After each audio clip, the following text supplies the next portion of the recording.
Good afternoon, gamers! Hello, hello. There it is. Okay, I was like, where'd my game go? Hello, hello. Welcome back, everybody. Thank you for lurking, Weedy. Hello, Coffee. Welcome back. Today we're starring up Pyre. It is a sports ball game, to my understanding. I've never played it before. It's the last of the Supergiant games that I hadn't played.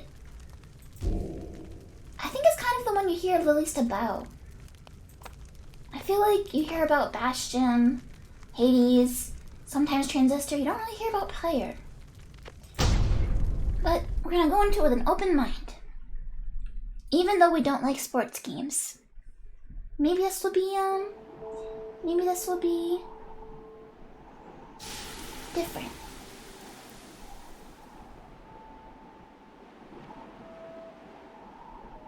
Pyre. Pyres are things you use during funerals, right?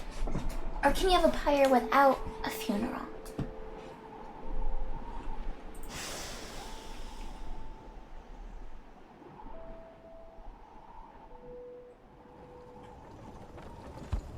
Oh. Who that?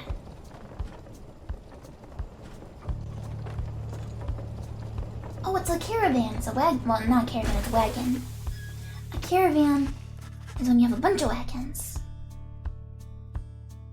Is that true though? Because in Crystal Chronicles they say Crystal Caravan even when it's only one.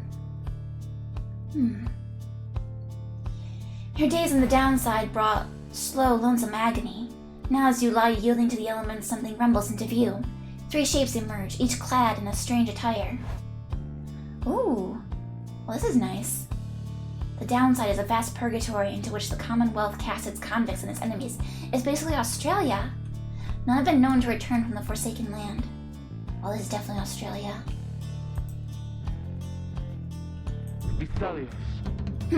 Another piece of filth expelled from the Commonwealth. The Commonwealth is a proud country risen from the ashes of a fallen empire, home to a multitude of ethnic groups, founded on principles of mercy and kinship, whose exact meanings evolved through many centuries. Mercy and kinship? But they exile people? See, right on schedule. What'd I tell you? You told us we would find someone alive. Someday. I said we'd find someone alive someday. Just not today, I guess. But don't be glum. You know I see you frowning underneath the mask. Oh, so that's not their face, that's a mask. So maybe they're humanoid underneath there? Well, this looks like a tail, doesn't it? Well, I suppose it could be a scarf. Looks like he's breathing. It seems he still is. Then stand aside, I shall send him to a better place. He's a he? Can you people just tell? Yeah, I'm a lady, thank you very much.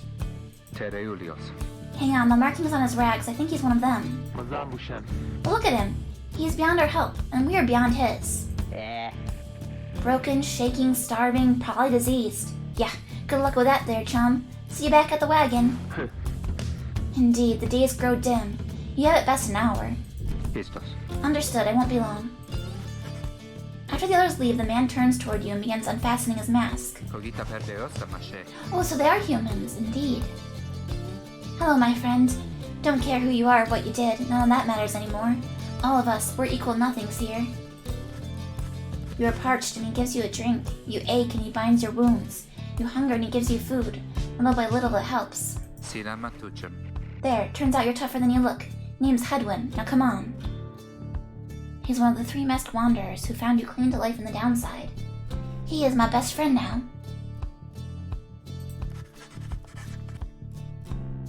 You sense no ill intent as he helps you up, and leads you to an old black wagon, nothing like the stately vessels that paraded Commonwealth criminals through alabaster streets. Hedwin beckons you to enter the black wagon. Creak! The weather-beaten wagon is as much a mess inside as out. You see the masked woman and the talkative creature taking stock of ancient-looking books. Okay, see you, Coffee. Have a good rest of your day. I'm back. And with a guest. She loosens the clasps on her mask. You may call me Jodariel. Oh no, she's hot. And as for myself, The small one struggles with his mask. Jadariel soon assists him. I wonder what the deal is with these masks. Are they decorative? Are they functional? You need to like keep sand out your face, but they're all different looking. Ow! He's a dog! That is to say, you may regard me by the name of Rookie Greentail. He's the smallest yet loudest of the three masked wanderers. Such pleasantries out of the way, the horned woman then motions to the others. She glances at you sidelong as she speaks. Can you do it? Hope so, I haven't asked him yet. What? Then what are we waiting for? Hey, chum, nice meeting you and all, but tell me something. You know how to read or what? My friend told me I could pick my gender in this. I'm gonna double check. Was I supposed to do something different? No, my friend says there's a gender option. Maybe I get to pick it later. He is asking if you are a reader, one who can derive meaning from text. Literacy has been prohibited for centuries. Those with knowledge of the old ways violate the law of the land. Yeah, I'm a criminal. You confirm their suspicions. There's no use trying to hide it now. Well then, glory days! Because it just so happens my associates and I, we got ourselves some nice material here for someone just like you. Reader, you still live thanks to us. We ask for something modest in exchange. Open one of those books back there and tell us what it says. Sorry to put you on the spot like this, my friend. The exiles indicate the books in their possession. Do I get to pick? Oh! Oh! Colorful robes and ceremonial masks adorn one of the wagon's walls. Hungry-looking creatures roost near some sort of attic. There's nothing you can do for them now.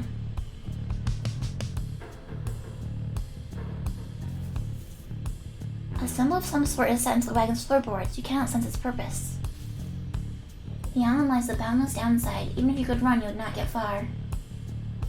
Wow.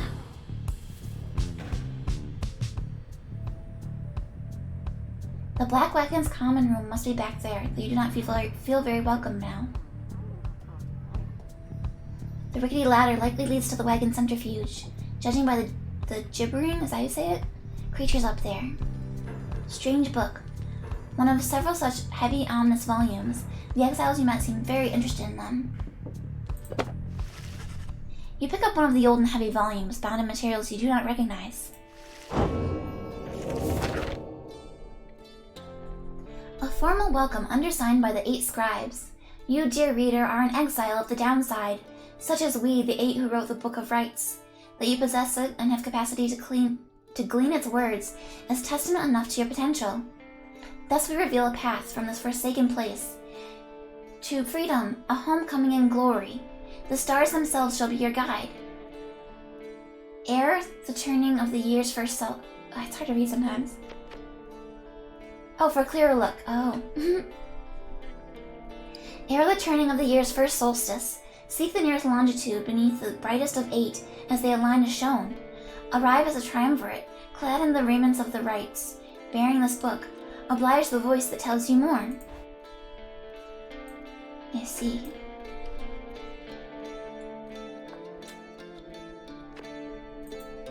Okay.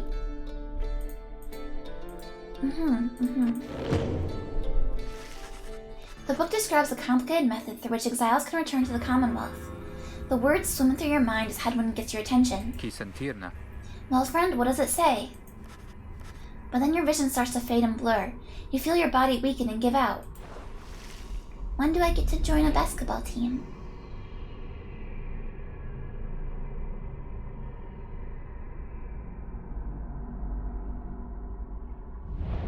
Reader! Oh. Dare you tamper with forbidden knowledge? Yes. So soon after your sentence into exile? Yes. 'Tis true what the book says. You can be free again. Oh boy. Perhaps not you yourself, but someone worthy of the privilege. Hey, Speedwagon. You Hello, witness hello. now the path You busy with your toward job? salvation. Hopefully you're having fun with You it. witness I'm happy to the see you too. rites, the How have you one been? way to return to glory. Though in your case, I hardly think it possible. It's possible. Yet, by the grace of the scribes, it is my duty to inform you anyhow. It worked. So it is true. Yeah, but what now? And where'd the reader go? He should be out there still. For now, we have to put our faith in him. You are doing what you love, that's good. So even if you work hard, it's still fulfilling. He could abandon us. He won't. Look upon the three of them from beyond as Headwind then calls out to you. Reader, we aim to free ourselves. We will not grow old and die on the downside. And now I swear to you, when we get out of here, you're going to come with us. But first, we need your help. Show us the way. Freedom. You focus all your mental faculties. Faculties or facilities? Faculties? To do as Headwind asked.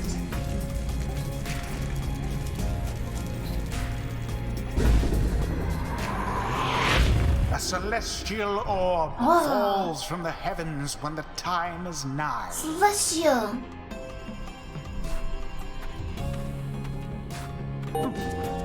Exiles conduct the rites as a triumvirate, for they must prove their trust in one another, not just in themselves.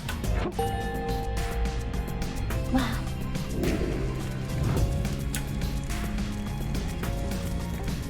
It says hold. Oh. Okay. The three must act as one. Only one exile can move at a time. Hold shift to sprint. Sprint until stamina depleted.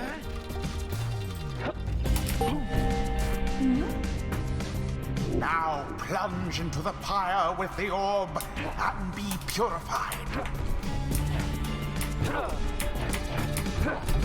I don't understand. How do I change my aim? Like, why am I going to the corner?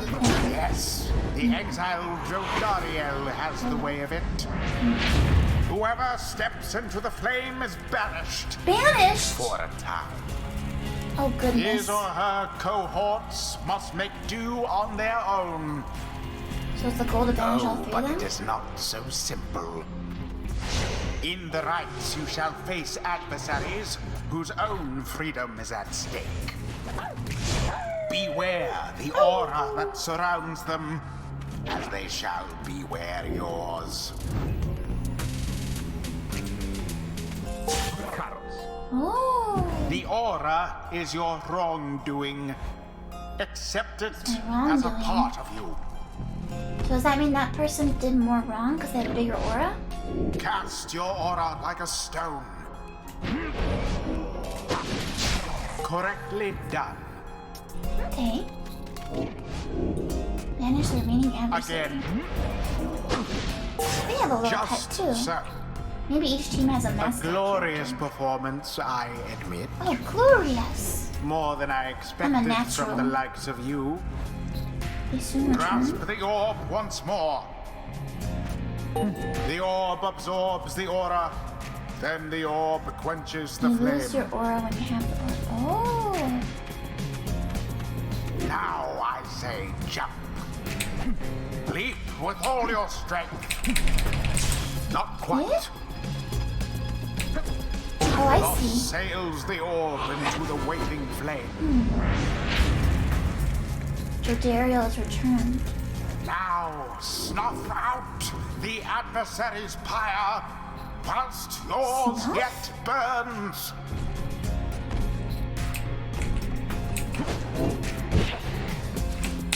How sad for that one there. Oh boy, I'm bad at this game. Shame.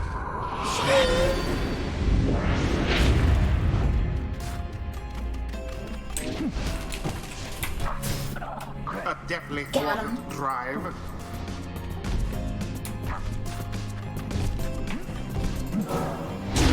Headwind threw it in. Is that good or bad? Am I supposed to throw it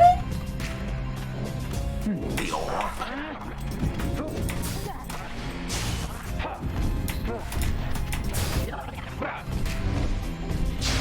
Oh no, no, no, no. Now to the flame. Okay.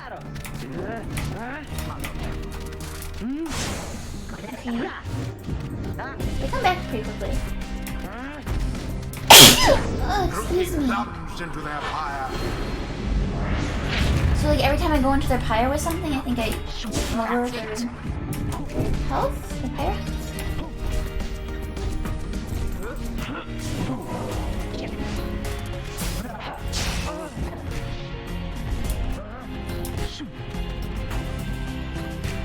Yes. The rite is complete. There, dear reader. I think I'm Now doing you some dark understand. magics. Or do you?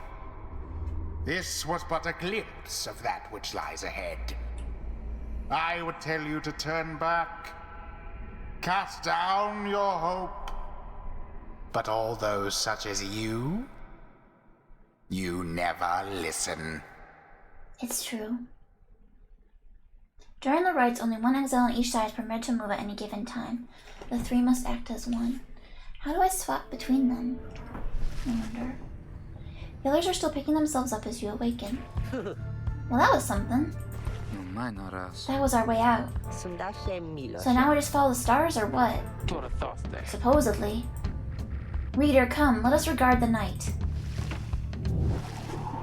Jodario leads you outside, where a clear night sky awaits. Now show us, before the howlers catch our scent. Where shall the rites commence? The 8 scribes gave their freedom so that we may yet have ours. A prayer from the Book of Rites. Seek out my destination.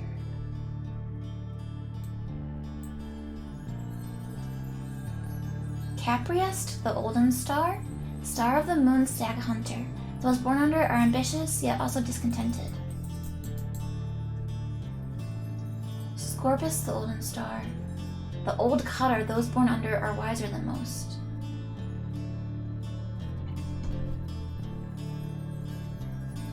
Star of the first Empress, those born under it seek knowledge and new experiences. The South Star burns bright over a massive ridge of stone, much farther than the naked eye can see.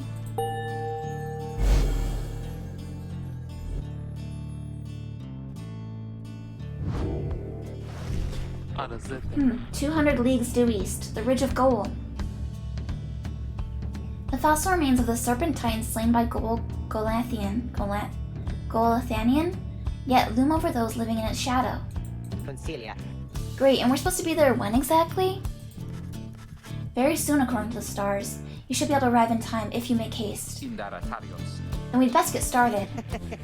Well, this ought to be good for a few laughs at least. What do you say, Jody? Jodario turns to you, studying you. Reader, do not deceive us. Pray we make good use of our remaining time.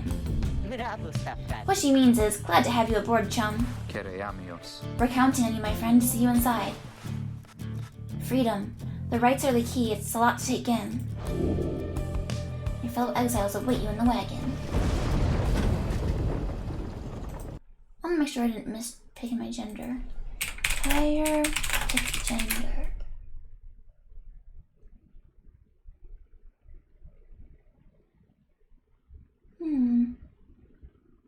It says you're supposed to pick it when you boot the game?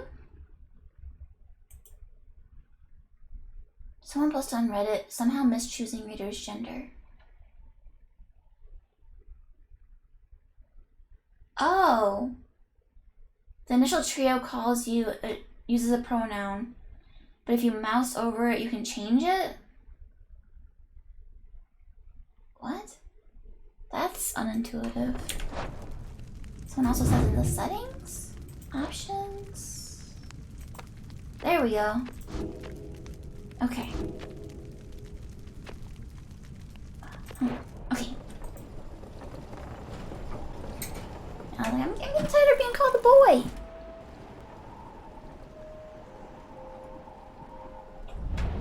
Downside Prairie. Oh, that's nice. It's not all desert.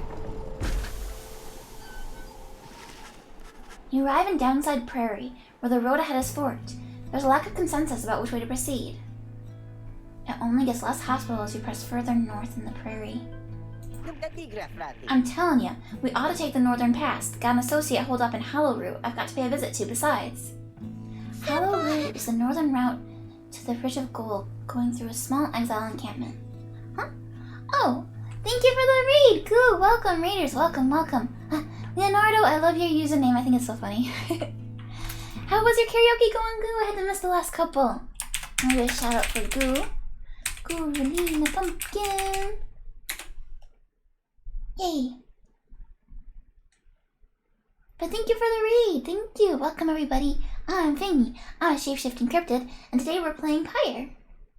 My day is going okay. It's going okay. Was playing with VTube Studio earlier. Had to give myself a magic celestial orb. Okay, so Hollow Root. Every so often, tempests come and scour away the huts and hovels, but they always crop back up. And was this a thing? I imported it. You can add stuff to VTube Studio. You can just throw in any pictures and GIFs in there. It's magic. Fi on your associate? Before we head to best we head to Blooming Pool and avoid attention. Blooming Pool is the southern route to the Bridge of Oh, it's a humid area packed with hot springs! Hot spring! It's a hot spring episode! Runoff from the sand folds means no bathing in the springs, so they're just there to mock you. Oh, screw that. But I still kind of want to see it. Hey, JD, good afternoon. Huh? What did I... GIF? GIF? I say GIF usually, I think. GIF? GIF? I don't know. I feel like I use both, probably. Blooming Pool. And get stuck in a bog while we're at it? The dispute continues as Headwind listens for a while.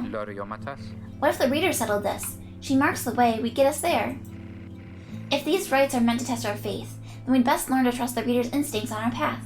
No second guessing her along the way. Can we all avoid that for now? So maybe this does diverge a bit. Maybe we get to pick our path a little. Oh, thank you for the Glub Glub. No carrots, I know. I gotta buy more. More Glub Glub.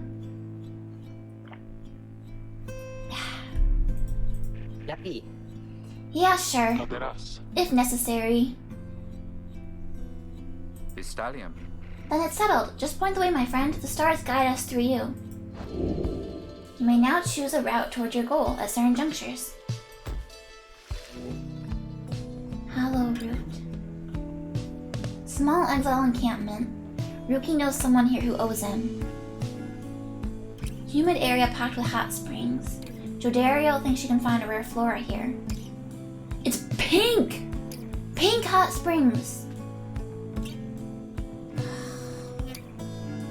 I gotta click it.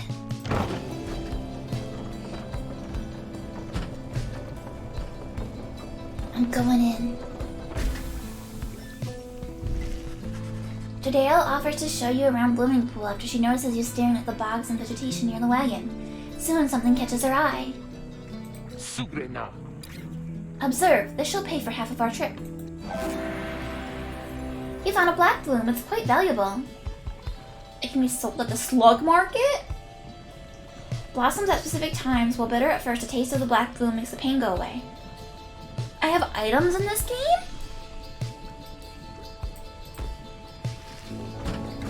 Another Glub Glub. Oh hey Weedy, welcome back.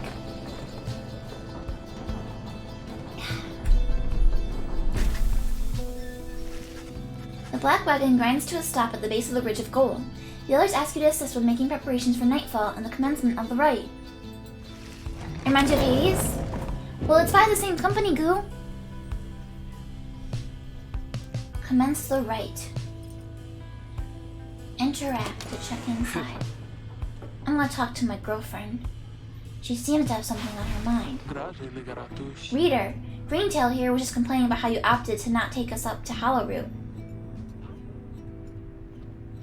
Rookie Greentail, he's an opportunistic and well-connected cur, still clinging to his once comfortable lifestyle.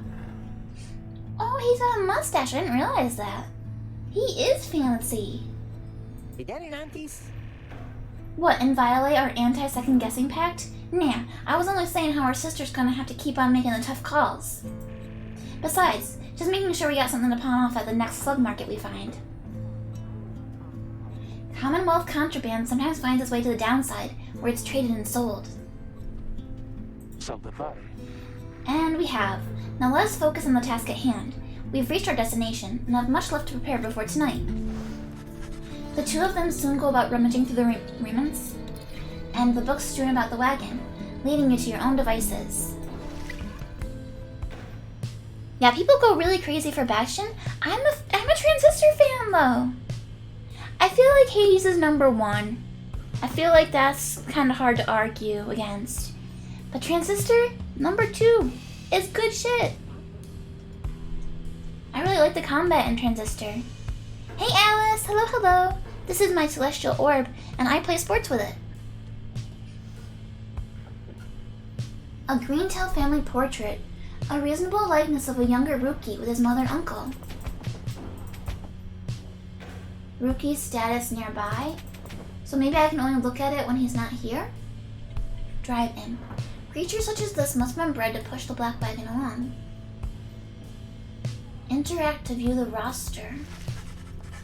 In the common room, you may review various notes and observations about your fellow exiles and their respective paths towards enlightenment and the rights. You don't like the combat in Transistor? Yeah, I feel like people are you're either a Bastion person or you're a Transistor person, I think. Edwin. Enlightenment. So that's leveling, it looks like. Nomad. Oh, it's a race.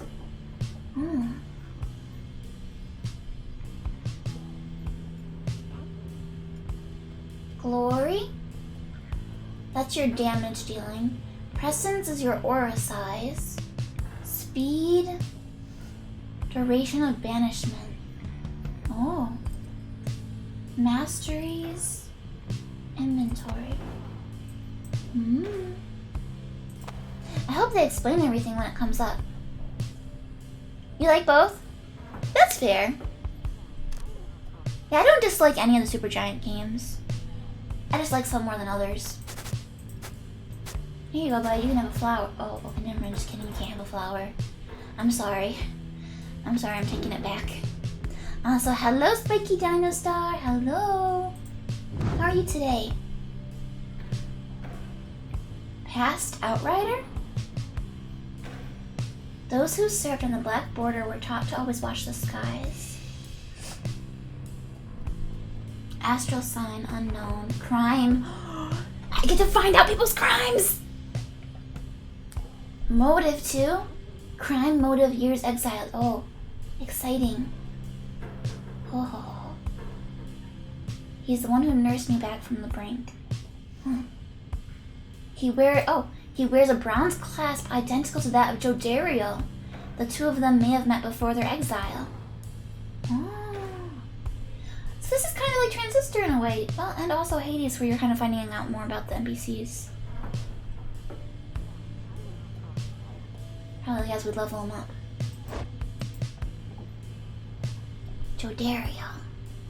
She's a demon. Oh. I thought she might be like a Minotaur. You like everything in Transistor, but you didn't like playing it? Sometimes you have games like that where like you can enjoy watching someone else play them, but you can't enjoy the gameplay yourself.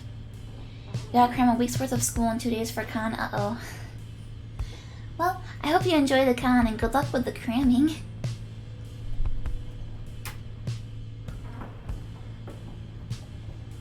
She seems responsible for the security. She's lived in exile longer than the others. Possibly a military background. He reminds me of the Arcanoloth in D&D. He's an opportunistic and well-connected cur. Yep. I see. Mercantile business. Okay. He was a trafficker. Dealt with contraband. Veteran. So many things to look at. Oh, cur is the race. It's not an insult. Isn't cur an insult if you call someone a cur? Dog-like creatures known for their loyalty, optimism, and appreciation for the simple things. Thanks, I love them. Headwind's cooking tins. While passes for cooking supplies on the downside, Headwind does most of the cooking. She's out training. Okay, so we have something for Rookie. We have something for Headwind. Do we not have something for our girlfriend? Jody's throw rug. Oh. That's kind of hard to see down there. Fashioned from a howler's hide, sends their ilk a clear message. Jodario says not to step on it. You love cheese curds. Me too. I had them when I went to Wisconsin.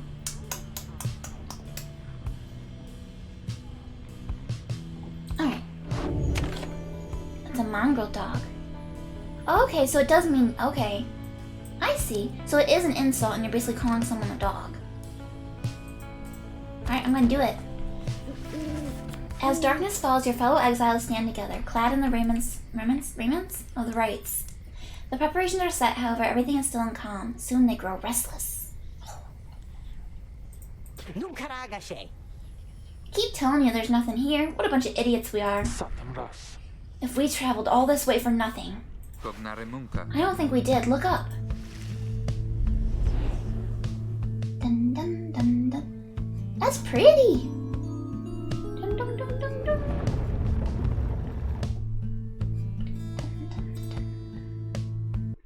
Huh? Game? The goal of each rite is to extinguish the adversary's pyre using the celestial orb that falls from the sky. Wow. Freedom! That's the orb. Stars align at last. Who keeps talking You to reach the me? ridge of goal at the appointed time, Is he one of and those your scribes? triumvirate is ready. Your adversaries in the rites this eve shall be the accusers. Oh. Whose ever pyre yet burns once the other is extinguished shall step closer to freedom. Now let the Ferocious rites rock. commence. Oh, they don't have any big boys. The stars are aligned and your pyre burns bright. Across from your companions appear several others clad in raiments. Your adversaries in the rites. Everyone ready? Let's hope so. Be still, we have a visitor. The one whom she refers to steps forward. At last, the Nightwings grace us with their presence. I see that the reports of your demise have been exaggerated after all. Even I was beginning to think you were gone for good. Nobody moves save for the man in gold, robed in gold, who unfastens his mask. Surprised to see old Lendl again? I trust you remember my face, though you must have assumed never to see it again after last time. Never had I come so close to freedom, only for you to dash my hopes. Now I and the accusers shall repay that affront. Why is he quieter than the other ones? He shoves his mask back on and takes position with his comrades. It's time. From the shadows you clutch the Book of Rites and focus on the task at hand. Ow! You tell him, Zuki. Begin. The orb is loose. Have the accusers underestimated you? There.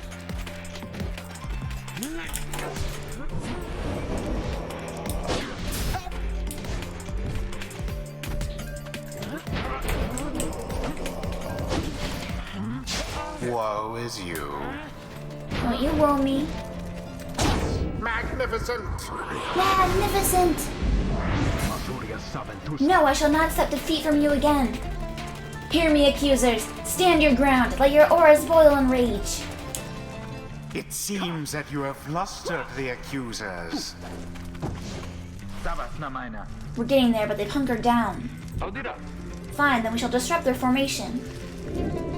Have you any idea what that Lendl did to deserve his exile? Hmm?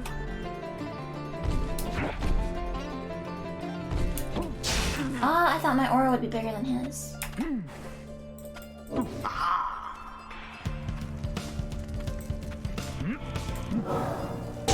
Bam! Display.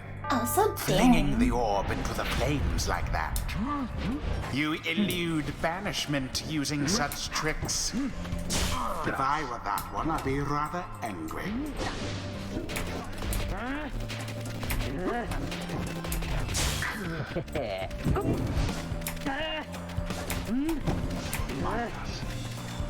Bam! Rookie doused the adversary's flames. Okay, so it's easier to just run into it. But if you do, you kill your person temporarily.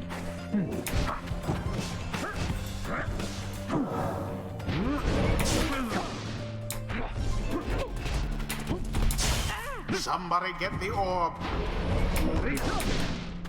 Eee.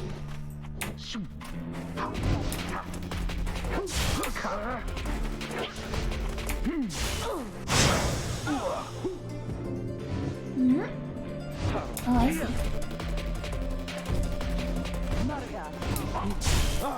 Be gone. I got stuck. Shoot. Going in. Flames of freedom. The rite is nearly ended. Oh, Ow.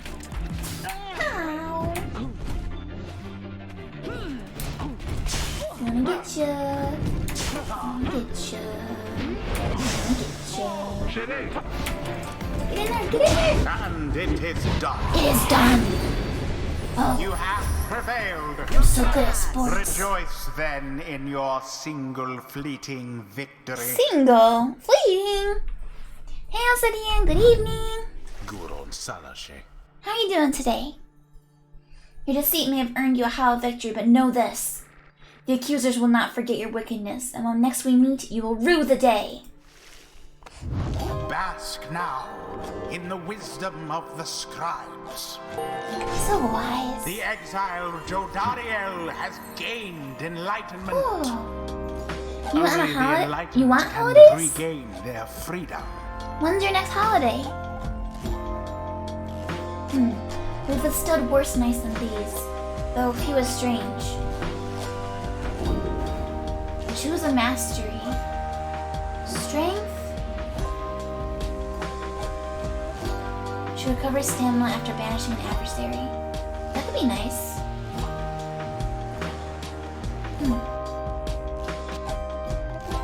Let's look at the final one. Adversaries banished by Jodariel take 30% longer to return. Jodariel can banish adversaries by flinging the orb into them. Crushing heal. She stuns nearby adversaries. After saluting her adversaries, she deals an additional 10 damage. But how does she salute them? Are your holidays whenever you have time to take them? Do you think you're gonna take one soon then?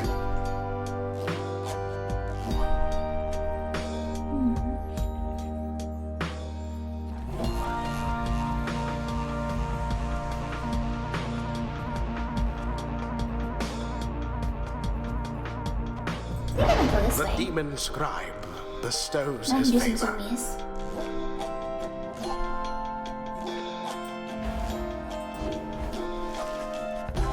After the rites, the accuser disappear into the darkness. As you return to the wagon in the still night sky, you see a single star that burns brighter than the rest, beckoning you onward. No sooner than the next 8 weeks, so that's like 2 months, huh? Hang in there, Alcidian! Do you have a plan for what you want to do for it? Well, my friends, what can I say? The rites are real and we're in. Hey, Aloe! Hello, hello! Welcome back!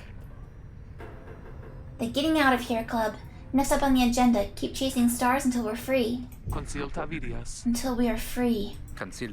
Until we're free. Here, here!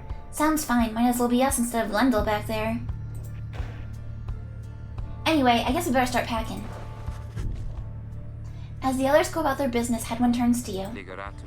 Reader, come walk with me while the stars are still out. You and Hedwin walk in silence for a time before he speaks up. We have questions. Come, ask away. We need you in on this for the long haul. Why he got exiled? How he got this wagon? Why he cannot conduct the rites himself?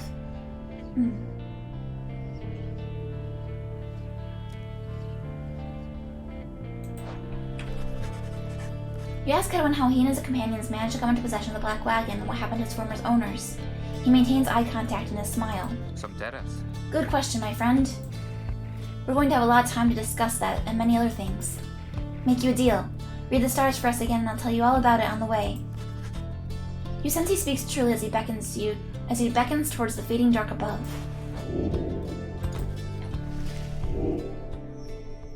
Dun, dun, dun, dun, dun.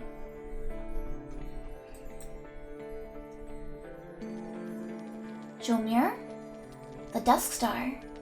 It burns over an ancient spring. Thank you for the glubs and the pets, everybody. Thank you, wow. You're taking such good care of your cryptid.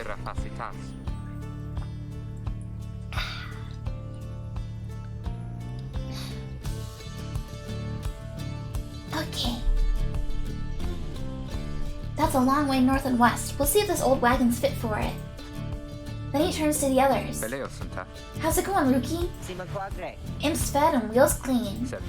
Status, Jody? No sign of howlers. Everything is secure. Good. Then get some rest. We're headed to the spring with Jomir. At dawn, we're off.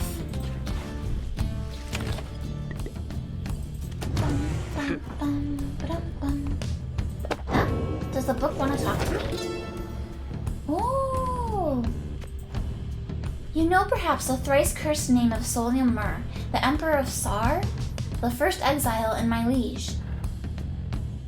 This is in the words of Gold Golathanian. This chapter concerns him and those who found him in the downside. Each of us was sent to take his life, such was the hatred for him in and around this country. Yet we found in Solium Mur a man transformed, in body, mind, and spirit, a man deserving of much more than mercy.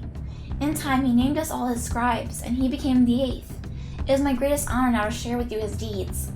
To know his story is to know the rites.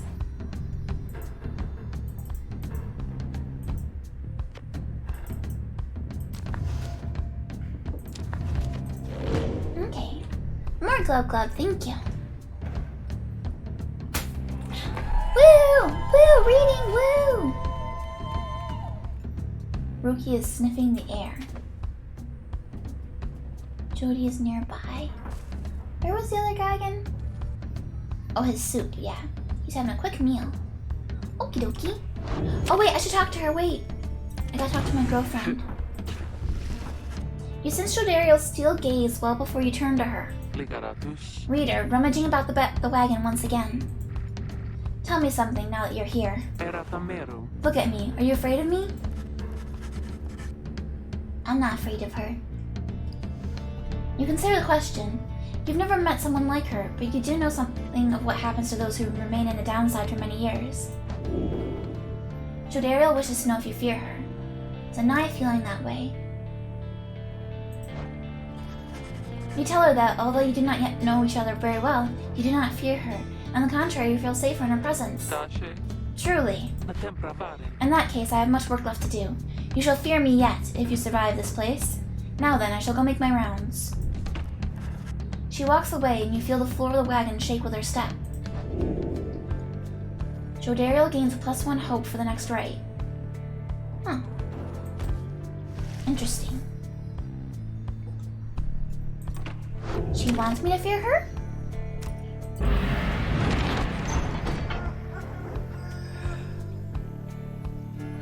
Ah, ferocious roar!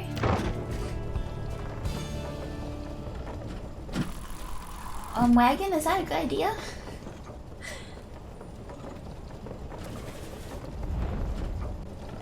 Jomir Valley.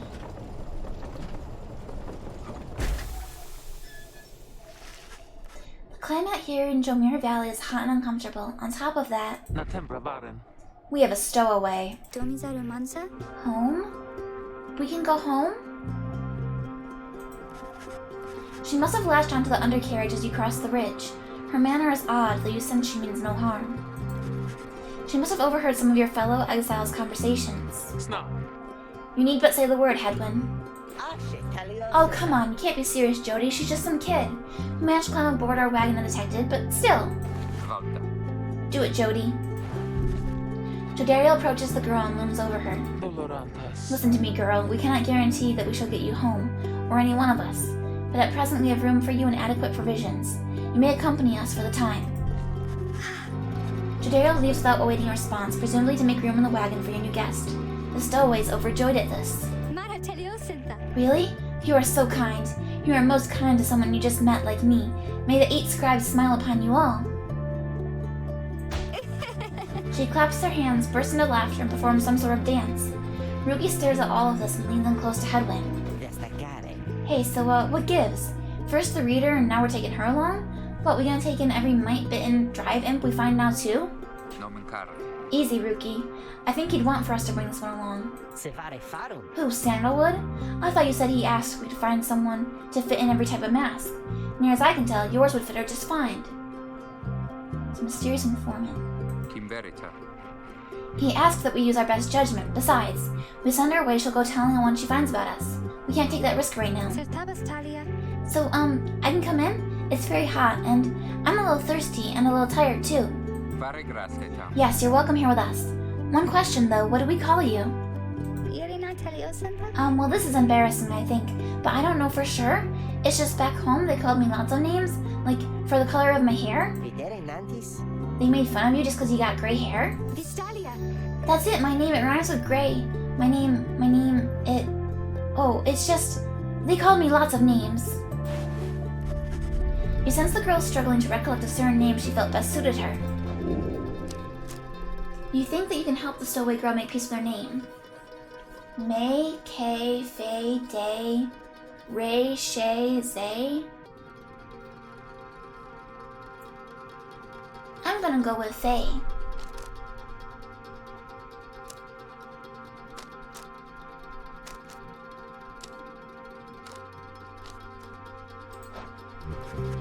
You suggested the stowaway girl's name is Faye. Why, that's it! My name is Faye! My name is Faye! Where I'm from, they called me Faye the Fair. But I guess maybe you don't have to say that part because I didn't really like it. Your fellow exiles decide to bring Faye along for now. She almost collapses from exhaustion, so you take her in and show her somewhere she can rest. A-okay. That's pretty good, Alice.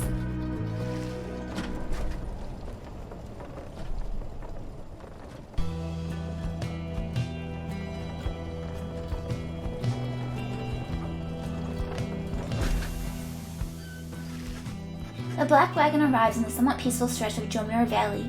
Your companions wish to hole up here for the night to give Faye and all of you a little time to rest. Consider your options. Huh? Faye seems to be recovering well since you found her. She seems fascinated by everything and everyone in the wagon. Oh, hi, miss. You're the one who knew my name. You guessed it right, you did. Thank you for your hospitality. I've just been eating with the imps and talking to the wagon. This wagon, he and I are the same age, almost to the very day, but I am older by 3 weeks, so I'm giving him a hard time. Little brother, I call him. He's a good wagon, isn't he? He will take us very, very far. My little brother, sure, he pulls on my hair at times, and I don't like it very much, but he's family. I'm happy to be here with my family. I thought that I'd lost them all again. Oh, but we have stopped now, haven't we? Then I should go outside to dance, in case the scribes are watching. Bye, miss. Smiling back at you, she prances out the door. Hedwyn is foraging for food. Jody is chatting with Ruki. Ruki is chatting with Jodario. I see.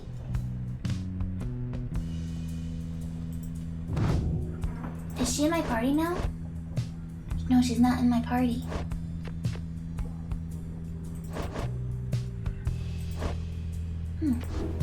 Hey, Charmy! Hello, hello! I see you are still peppy. Okay, no new reading yet.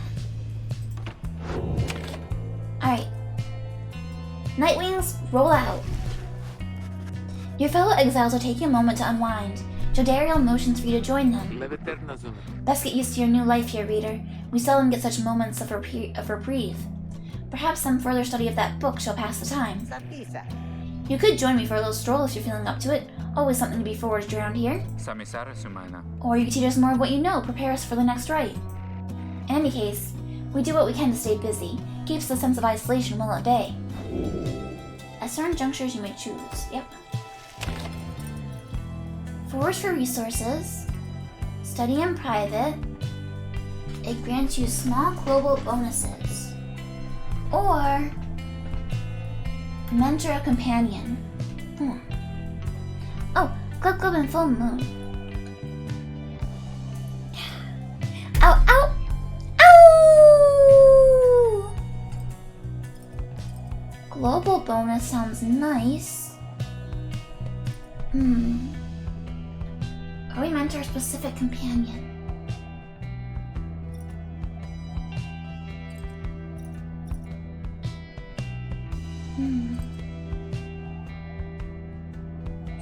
I wonder how small is this bonus?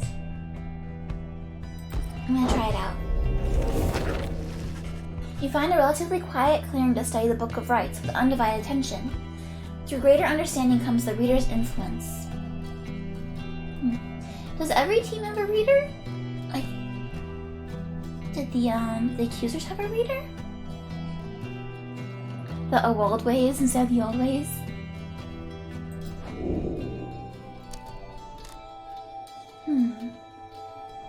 Reduces their banishment time.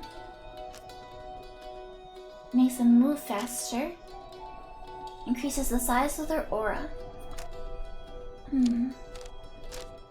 Glory. I think I would like to go faster, perhaps. But aura sure is good too, isn't it? We'll go faster first. Inspiration comes to you in a flash, whether from the book or from within, you cannot tell.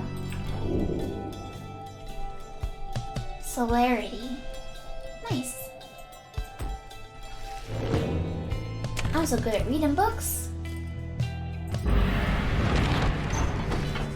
The path leading further west splits off, and once again your fellow exiles turn the choice of where to go over to you. Faye seems enthusiastic for whichever route you choose. Glue Hive? The remains of the Hive Titan. Faye believes that those who travel this path shall be as strong as Goal of the 8 scribes. Fall Flat, Barren Rock and Bone. Those who travel this path shall be as swift as Jomira of the 8 scribes. Strong or swift? I'll go with swift.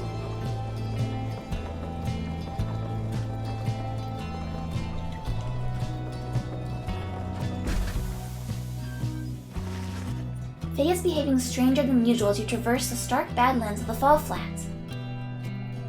Even the wild curs of the valley avoid the oppressive heat of this place. This was the path that Jomira Many-Mane ran across so many times. Can you not feel his presence? Him and all his friends here in the sand and in the air and all about? Jomira Many-Mane was an alpha chief that united the curs under a single banner and charred half the known world. At first you pay it little heed, though later you observe your fellow exiles seem to have more of a lightness in their step. Perhaps it was the previous day's rest that did everyone good. Oh, +1 quickness, but only for the next rite. It's a temporary bonus.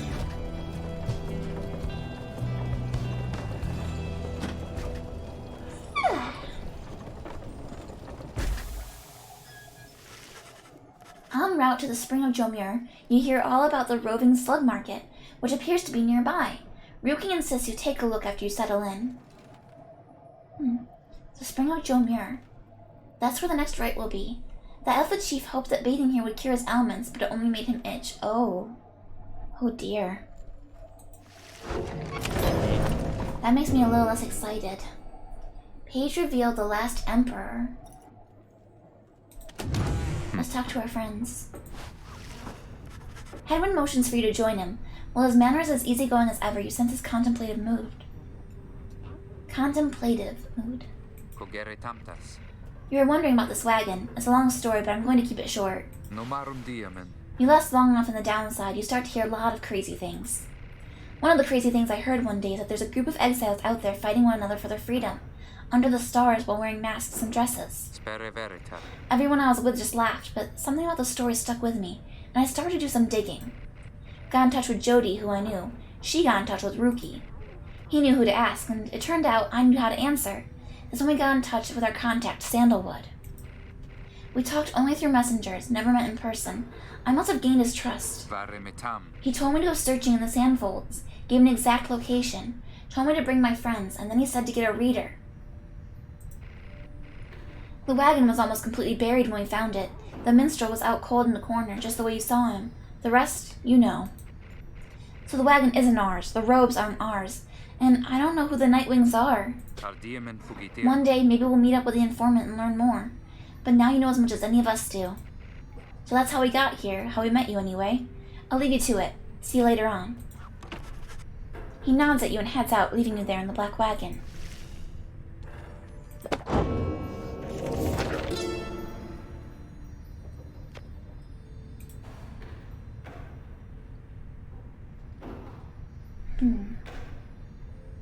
How many nations did I scour in the name of Solium Myrrh? How many countries fell before our spears and blades? Such questions matter less to me with each passing victory. Our legions swelled across the land and our dominion grew. The Emperor Solium Myrrh paid all of this little heed. He only tended to his personal affairs. Our legions relished the autonomy. We did not know that the Emperor cared nothing for his legions nor his people. He cared only for that which was before him. One day he learned of such a thing as to befit his name and vowed to seek it out. Is there a way for me to go to previous pages?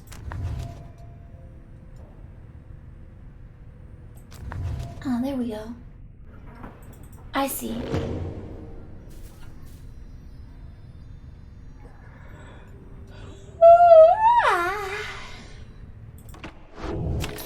Ferocious roar. Slug market, slug market. Hey guys, how's it going, Mr. Greentail? Been a while and all that.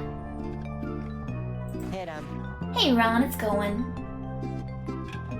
He's a traveling sales creature. I want to be a sales creature. Say, how come you've set up shop all the way out here? Isn't this a little out of the way? Oh, well, let's just say, you guys, you ain't my only customers. You see, Dad and I, we know this business pretty good. We've been around the block, and so... As Ron keeps blathering, Ruki signals to you in a furtive way. Here's the deal, sister. Got an informant that says there's something here connected to this rights business. See if you can spot it. Should be able to pawn off some of our stuff to make the trade. And don't even worry about Falcon Ron. So anyways, you guys got something for me or what? That black bloom you got there, I could take it off your paws if you want. Looks like it's just a trade item.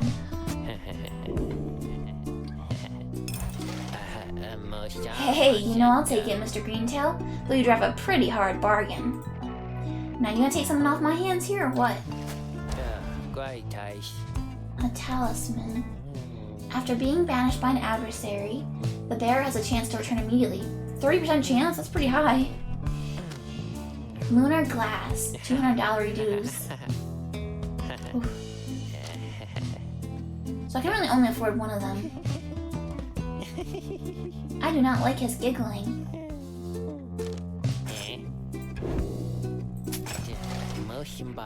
That's a one-of-a-kind thinger you just got there, you know? And you got yourself a real good deal from me as well, so thanks. Interact to ask him to please be quiet. Interact to unmute himself.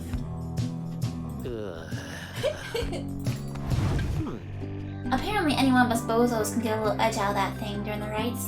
I mean, it's just a question of who gets to try it out. I'll give it to the speedy boy. There you go, bud. Anyway, Dad over here, his feet, you know, we've been having some trouble with his feet, getting real something or other from all that hoofing around, and so you see. Rugi indicates to you that now would be a good time to depart.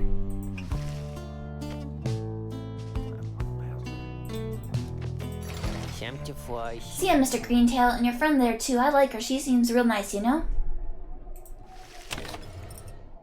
Commence the rite.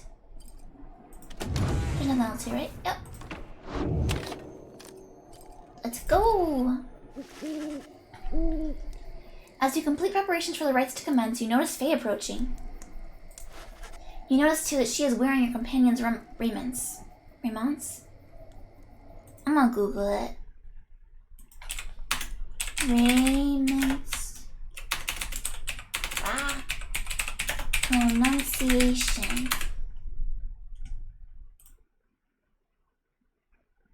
Raiment. Raiment. Raiments.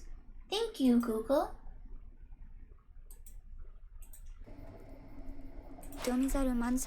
We can go home? Faye, I thought I made myself quite clear that you were not to touch those robes. Oh, I'm sorry, Mr. Dario. I just thought that maybe you were being funny at the time. Unbelievable. Hey, something's happening in the sky. I think we're up. Does this mean Faye is gonna take part instead of Hedwin? Like maybe there's not enough time for him to change back? During the rites, avoid the auras of your adversaries and banish them with your own. You lose your aura. Oh yeah, okay. I know what they're talking about. Reader, what brings you to the spring of Jomir? What do you think? Why, it must have been the stars. Although it seems that your triumvirate now numbers 4 exiles, not the expected 3. Can I The use all rules 4? of the rites were not created for you to besmirch. Prepare now to confront the fate. Screw the rules. I have They literacy. still honor the traditions of the scribes, and surely have been longing for this Oh, that's pretty. chance. That's a pretty little But first, you have a choice to make. choice. The sky burns bright once more as your next adversaries in the rites approach. Their apparent leader is a bent old cur who regards you with a formal bow. At his side is an intense young man. I hail you, exiles of the Nightwings, and am grateful that you chose to grace us with your presence once again. I am called Delbert Oldheart, and this is my son, Almer. Huh. Oh, he's a foster son. I was gonna say, he doesn't look like a cur. We need not greet them, father. We shall face you in the field this night, and may the victor's pyre burn eternal. But first, we offer you a token of good faith, and show of appreciation that the Nightwings have returned. Delbert approaches you with something in his paw.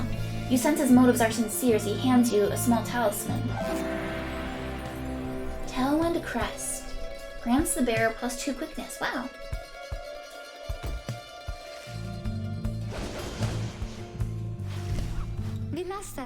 That cur was very kind, and his son, he was so caring, wasn't he? When can we start? I want to help you beat them.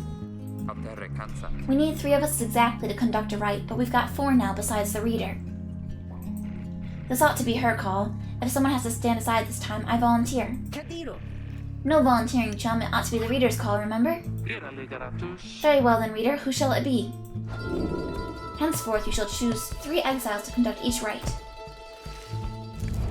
Now, let us get started.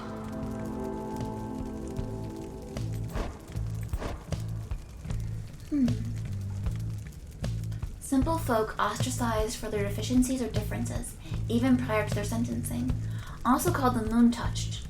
They proved overly resistant to the principles of lawful society. Moon-touched.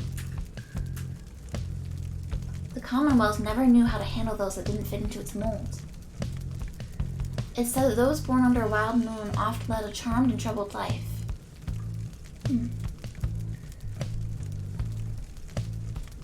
Glory.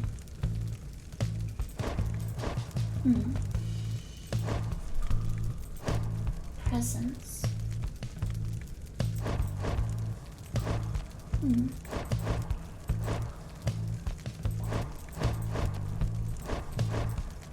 Glimpse. She doesn't especially stand out at any of the stats, does she? well, she really wants to go.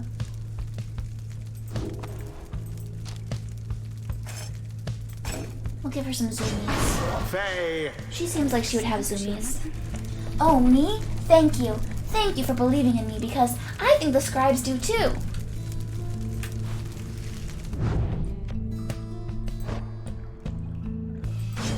Jodariel! As you will. And now, of course, we need our doggy boy. Ruki! Don't have to tell me twice, sister. It is done. Hey, I'll have other chances. I think you did the right thing. Nightwings! I trust you are well prepared, for these old eyes yet see that the rites shall be commencing momentarily. Are you quite ready too, my son? Father. I hope so, Father. Here, now let me show you. Who is the third member of their party? Begin. 'Twas dangerously close.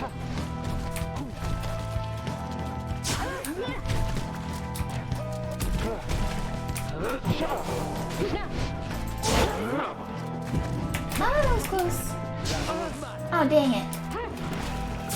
Dalbert dispatched with ease.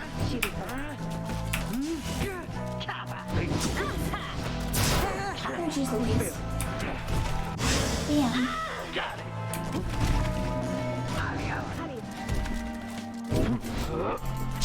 Your demon is banished.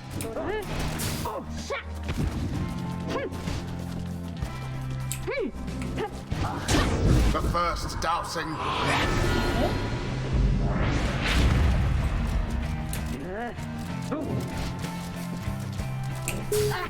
Ow! My moon crest? Oh, he immediately respawned. I see. Got him. Banished.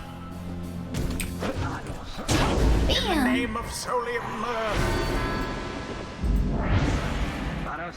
Look forth, my son. The waters of Jomira Many Main bring blessings unto us this eve. Perhaps our chance has come at last. We need more than blessings to prevail against them, Father. Please, keep fighting. Collect moondrops? I want a moondrop. A boon come from the stars themselves. But shall it be enough for Dalbert and his faithful son?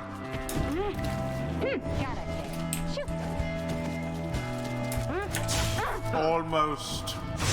Yes. Oh, you poor Nightwings. No. Did that one throw it in? Oh, heck.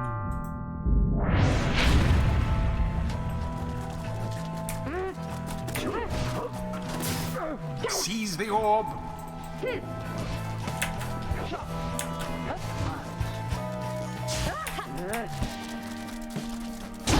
Ruki doused the adversary's So flames. fast. Oh, no, there's a dot. Alright, I'll take care of it in a minute. There. Ouch. Oh, dang. My, that Dalbert still can do some work. Dagnabbit. Okay, wait a second. Let me ban that bot. /B. The cock. Oh. Here we go. Too bad for that one.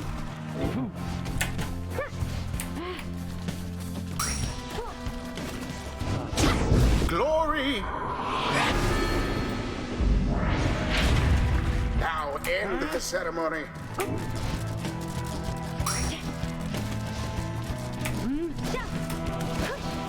And it is done. The No, Nightwings prevail. Rookie. Their adversaries confidently thwarted. Yay. Perhaps you shan't be quite so fortunate next time. Oh, so then we did it, didn't we? Indeed. Kind of feel bad about that Dalbert, though. Exiles of the Nightwings, the dawn is yours. May you earn your freedom. But Father, the dawn might have been ours. We failed, and I have failed you. Nonsense! We are the fate. We do what is ordained and nothing less. The fate is an honorable triumvirate. Oh, that's the name of their group. I see. It looks like... Okay, I see. Now let us go, my son, for I am weary once again. There is much to learn from this experience. It looks like you get experience even if you're not in the right. It seems the exiled rookie opened See that, chums? up his Old eyes. rookie Greentail's got some bite in him yet.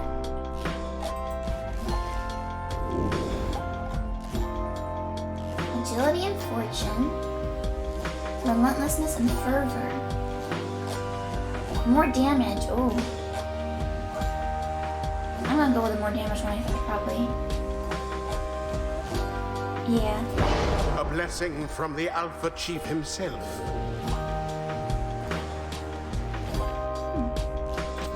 Until the stars Hello? align. Excuse me? I mean, would you excuse me for a moment, do you think?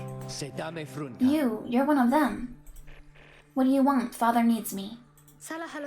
Oh, I'm sorry. I think that I forgot what I was going to say. I'm so embarrassed. What is the matter with you?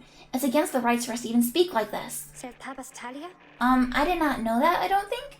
No one said anything like that to me. But then, all this is very new to me, and so I thought maybe... You cannot be serious. Yes, I mean, I like to laugh. I like to laugh a lot. And you? How about you? This is a Nightwing's trick. Father told me not to speak with any of you. But I just... I have to go. Wait, Elmer, wait. I think that was your name. Was that even your name? Wait. Oh, thank you for the glub glub, lady. Thank you.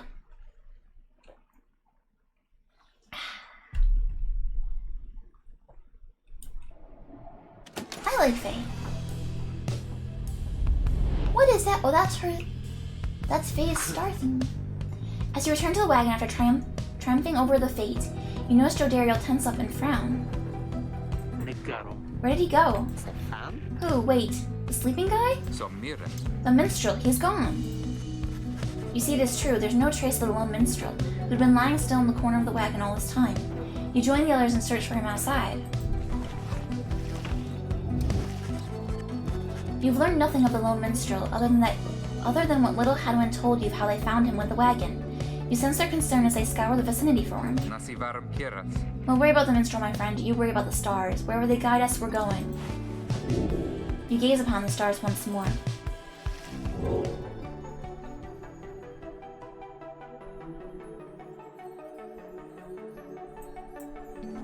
This one?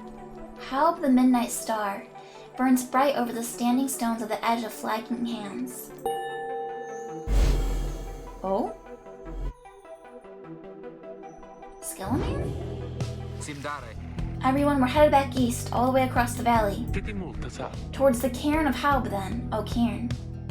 Whoa. The accursed imp here felled the mighty bone titan, Shaq's 6 shoulders. That's right, we have to risk it. What if that minstrel guy doesn't turn up by then? We shall find him, on this night or another.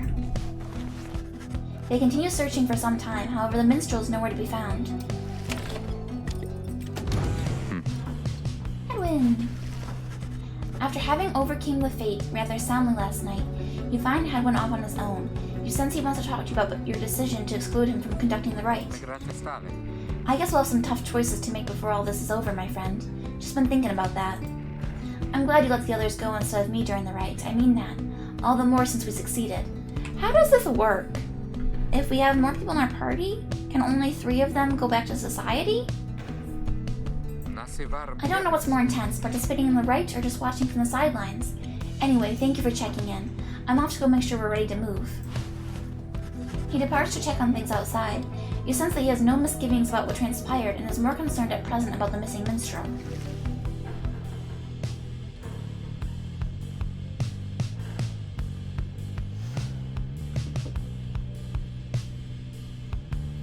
Faye's scribe catcher.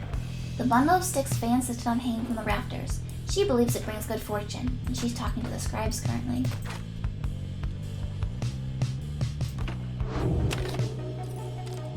Alright, continue our journey.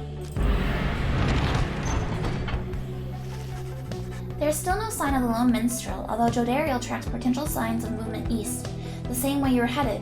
You considered where to search for him. Glue Hive or Fall Flat? Jodariel believes the missing minstrel must have taken the same route you took earlier. Hadwin thinks the missing minstrel could have taken the route opposite to the one you took. Who do I believe? Well, I feel like we already saw the Fall Flat, and I kind of want to see the other spot.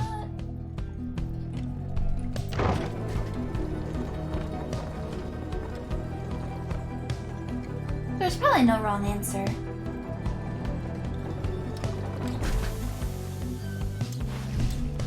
As you travel through the dry flats of Glue Hive, Hadwin seems more ill at ease than usual.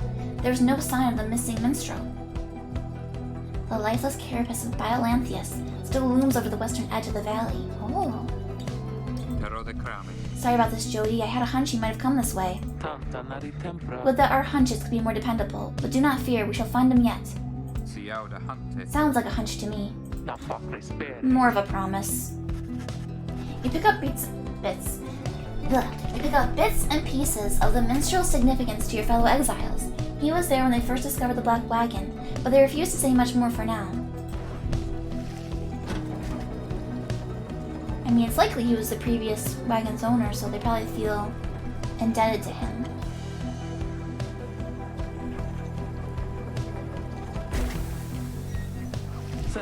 Stop the wagon.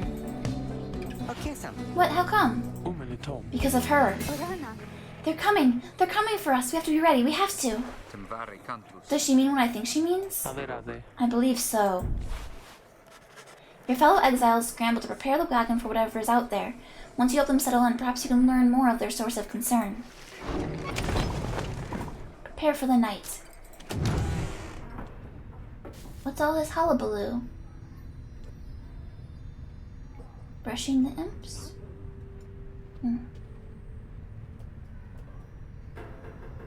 Okay. They're coming for us. They fear the scribes. They fear the scribes. I know they do. What's she talking about? What's going on? Howlers, lots of them. Then what are we going to do? They fear the scribes. Calm yourself, Faye. We shall give them a reason to fear us as well. We'll use the raiments in the books. Indeed. One of us can draw them out under the reader's watch. It shall be just like one of our rights. Hadwin turns to you. It seems we need your help in this, my friend. We just need a volunteer to go with you. I will do it, miss. Please, you have to let me. And the scribes, they will protect me. I know they will. Jodariel exchanges looks with Hadwin. Each of them nods at you as if to signal their approval. Alright, Faye, I'm counting on you. Toggle aim assist in the options menu if you wish to make it easier to cast. That howling sound means they're here! Oh, by the scribes, they're here!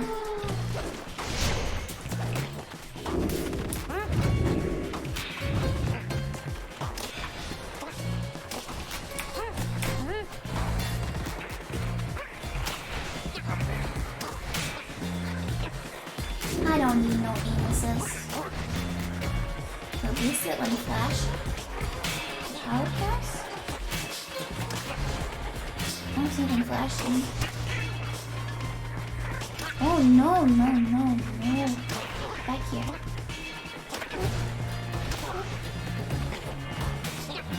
What's the goop that he is behind? Is it bathroom?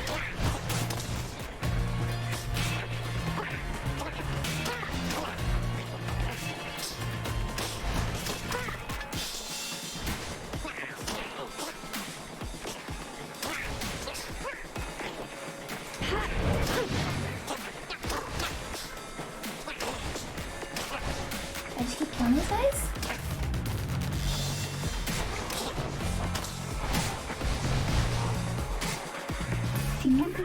More. I think there's many more. Oh, here they come. Ow! These are my people. Oh, geez Louise. I didn't know you guys would come up there.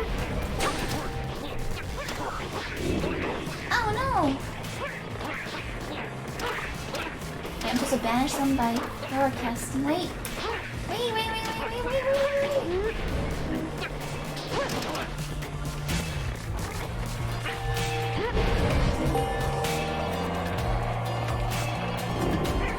Use W when flashing.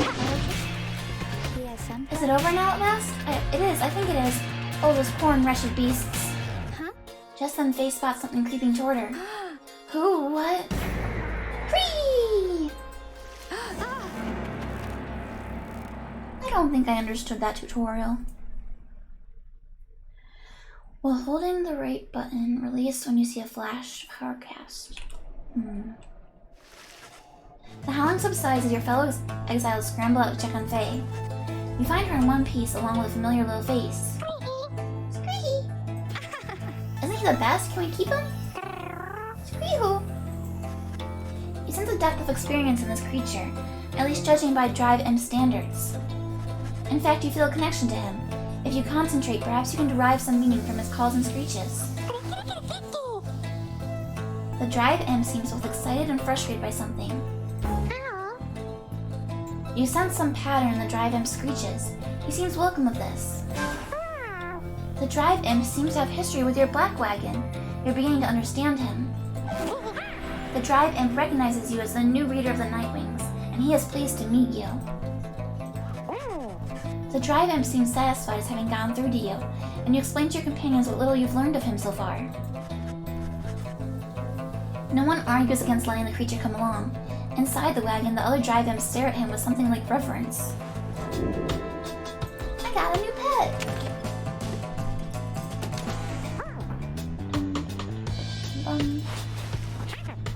You can see the little imp has made himself a home. He rushes right up to you. Your new imp companion seems very pleased to be in the wagon. He indicates he was able to find you thanks to the swarm of howlers. He has no love of howlers, and they know not to mess with him, however. He plans to set up a nest that should ward off any further trouble from them. He looks forward to the road ahead with everyone and believes it shall be worth it. He seems to be saying he's happy to go back to where he belongs, and he urges you to keep going.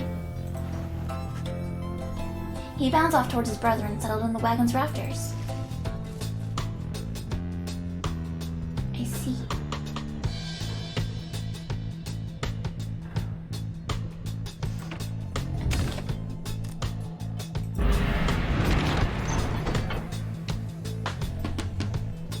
Lick sand in the cairn.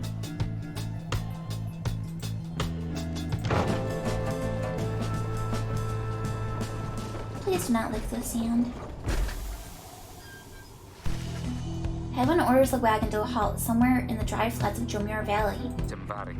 There's someone on the road, be careful everyone. The figure watching the black wagon from afar approaches, arms spread wide, although a hat and cloak conceal the figure's features. Then the imp rushes out towards whomever it is. The imp is very riled up at the sight of whoever's approaching, though in an almost joyous way. Tizo, it's good to see you, and you found the others, even faster than expected. He looks like a vampire. The imp called Tizo appears very pleased. The lone minstrel turns towards the rest of you. Hello. We've not met, but I know who you are, or who you must be. I returned as promptly as I could. Have you walked with the scribes themselves, because I think maybe you have? Hello indeed. You had us worried there when you took off. I should knock him back into his slumber. I had not aimed to cause you such concern. As soon as I awakened, I had to notify my client that the Nightwings have returned. Your client? I am my client, Sandalwood. He's your point of contact, as I understand. You did not find his wagon by mistake. So what now? You continue down the path. That's why I'm here. When we meet my client, he shall explain. For now you have a job to do. I assure you that I shall not interfere. But I mean to accompany you. Would that be alright? Henry and the others exchange looks. Welcome back, minstrel. You got a name? I'm sometimes called Tarek. It is a pleasure to meet you, Nightwings. The lone minstrel returns to the black wagon with your fellow exiles. He has a name. He's not the lone minstrel, he has a name.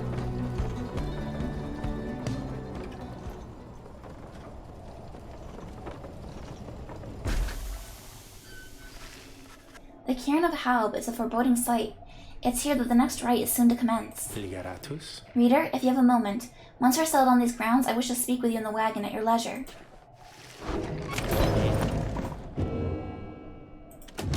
Page revealed. White lute. He chronicles great deeds through his song. Oh. I see. It's the jukebox.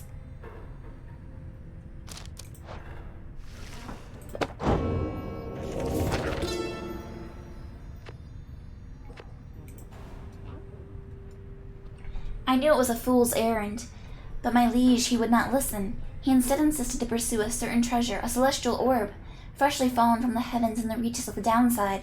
He would be a living legend if only he could grasp it, whispered in his ear that Calmore Rubcaller, his elder and most trusted aide. Would that I slew that man myself. His was a simple and yet brilliant ruse, to draw the Emperor farther still from his responsibilities and towards his greed. Thus did the Emperor begin an expedition into the Forsaken Lands. He insisted that he go himself.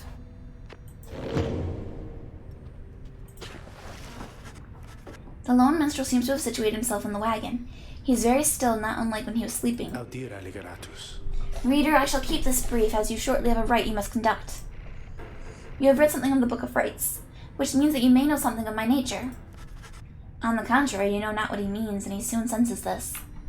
Thank you for the glub glub, Weedy. And actually, I'm gonna go refill my water bottle. I'll be back shortly.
dokie, I'm back. Thank you for your patience, everybody.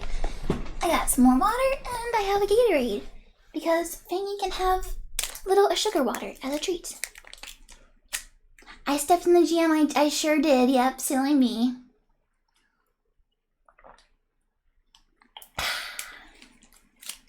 Alright, minstrel. Tell me your backstory.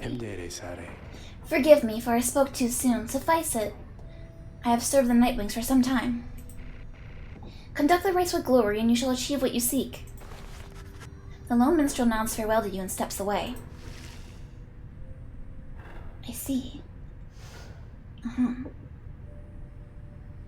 Jodariel's staring at the sky. Roki's waiting for nightfall. Faye is wandering about. That sounds on brand. Sluggy. Oh, hey guys! Fancy running into you on this side of the sand. So what can I do you for? Oh, Ron, how'd you make it all this way ahead of us? Yeah, come on now, Mr. Greentail. Can't just give up all my business secrets, am I right? What I can do, though, seeing as you've been such a good customer and all, is provide for you a sample of a little something you might like. Here, check this out. Seeing as you bought the Mooncrest Singer from me last time, well, I'm just thinking you could use this, and I got more if you want. You received Pinch of Stardust. It does seem useful. It's a consumable that raises the rank of certain talismans +1. Drag it to a talisman to enhance it. A shimmering substance with mystical properties, said to come from the heavens themselves. Ooh. Oh, hey, Nevermore! You have a love for Pyre? That's good to hear. I feel like it's kind of, I've been saying that I feel like it's the super giant game that I don't hear people talk about very much, so I really didn't know what to expect going into it. I'm digging it so far, though.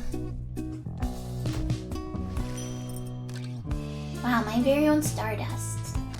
I have $75. What's this? Lucrative contract. After banishing an adversary, the bearer gains $1. Up to this many times per right. 10. That'd be good to put on my girlfriend. Bearer deals bonus damage. Pyre gains more health. Hey, more money means more talismans, am I right? More and better talismans. Yeah. Proceed. But it's already rank 10. Can I level it up more than that?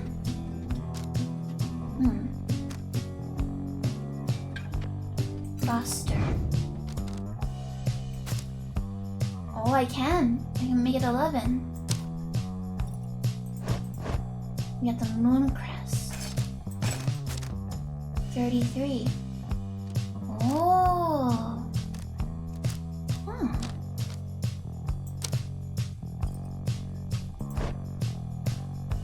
+2 quickness. What about this one?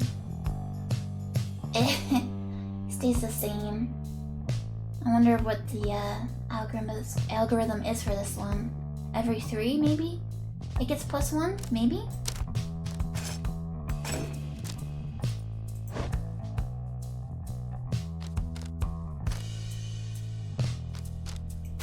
I'll put it on there for now. Alright. You get this one. Because you're good at banishing people. Because it's a lot of reading. Gotcha, yeah. I like visual novels and stuff though, so this is good for me. Like in my group of friends, I was the one that was like reading all of the lore in Transistor, like reading all the little descriptions when you leveled stuff up.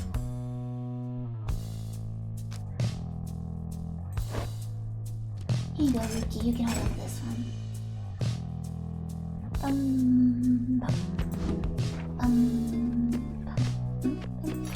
Alright. Come see us again, guys. Commence the rites. You and your fellow exiles gather around the sacred site known as the Cairn of Haub, anticipating the hour that the rites are to commence again. All is quiet for a time, and then, from out of nowhere charges in a gangly cur. He stops short and gives you a mighty sneer. That's Barker Ashpaws. Real piece of work, just don't make eye contact. He's a troublemaking cur who thrills in the defeat of the triumvirates that stand against him. Oi, well, would you look at this lot? Even got one of our own, consorting with the two-leggers. You're a disgrace there, mate, you realize? The two-leggers. Oh. Us bipedals. Good to see you, Barker. You're looking well. Didn't know you knew about the rights. Oh, I know about a lot of things, my friend. For instance, I know you're going to be very, very sad if we wipe the floor with you here. Don't know whose back you scratched to earn yourself a spot on the high and mighty Nightwings there, but I'm going to make sure all of you regret it. Because, why not? Sounds good, sounds good. The cur Barker laughs away as his pack stumbles after him. You hear them howling and cackling as the stars above begin to glow. So will this entire group be zoomies? Are they all going to be little fellers?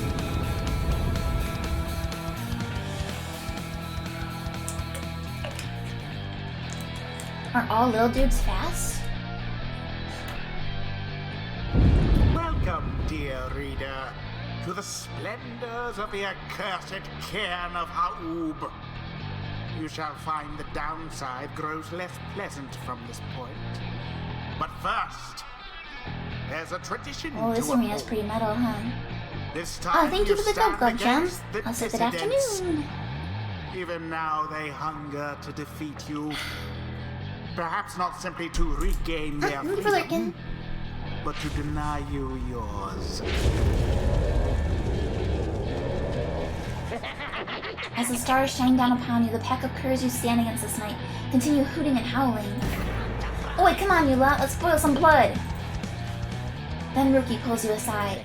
Look, sister, I don't know how to say this, but I can't go against these guys. Just trust me on this one, okay? You sense he means it. You make a mental note to ask about his history with Barker whenever time permits. It's all right, Rookie, we can take care of them. Begging your pardon, but if you need another to stand at your side this night, I have someone here who I would recommend. Do not be coy with us, minstrel. Down the robes if you intend to stand with us. Oh, I did not mean myself. The rights are not meant for me. I was instead referring to this little one. A creature wearing tiny raiments appears at the lone minstrel's side? Isn't that the Tizo? You're watching volleyball championships? This is basically volleyball right here. But enjoy your volleyball. Whee! Tizo seems to be volunteering to take on your adversaries, the dissidents. Absurd! The imp knows the rights? He knows a great deal. So long as the Nightwings stand together, he should be at their side. Though you need not take my word for it. Tizo, our adversaries seem to be preoccupied. Perhaps you might quickly show our comrades what you can do? The little imp appears at you. You sense his connection to the rights as he awaits your guidance.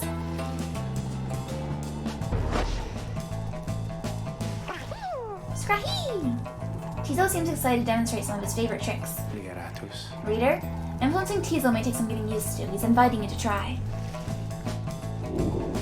Old Another W to joined flutter. your ranks, and a mere imp. Although, Oh, it cannot I be. see. And go over we shall environmental see what comes of this new partnership obstacles. of yours. These are hockey pucks. Look! I'm gonna build a wall.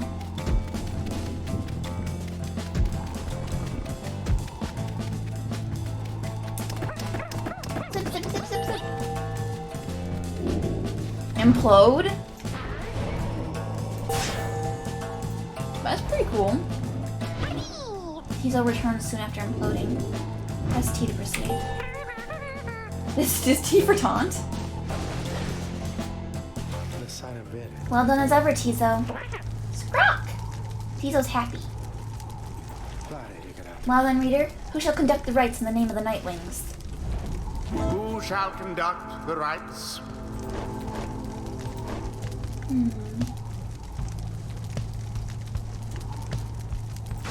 Gotta have my girl Jody.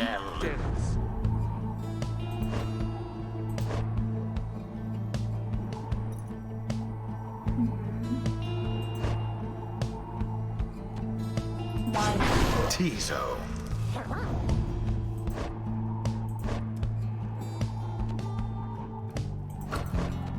I think I'll take Faye. Because She's my girl. Faye! Terias? Very well. Rocky! Tizo's ready to prove himself. Time's up, you swill. Come on, boys, let's get him. Some intense music. Commence. Yorm.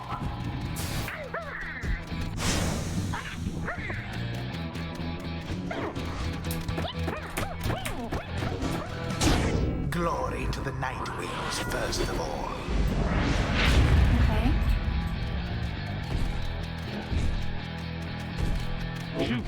Oh, Careless. I wasn't trying to pick it up.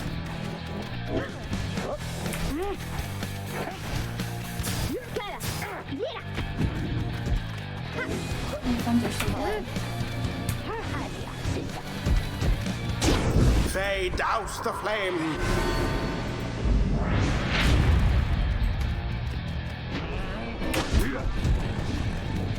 Get away from there. Stand not in glory's path.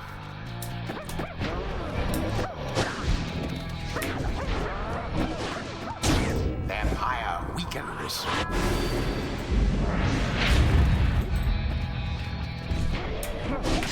Poor Joe Dario. Yikes. Tough luck, Nightwings. Oh, no. Tis what the scribes ordain.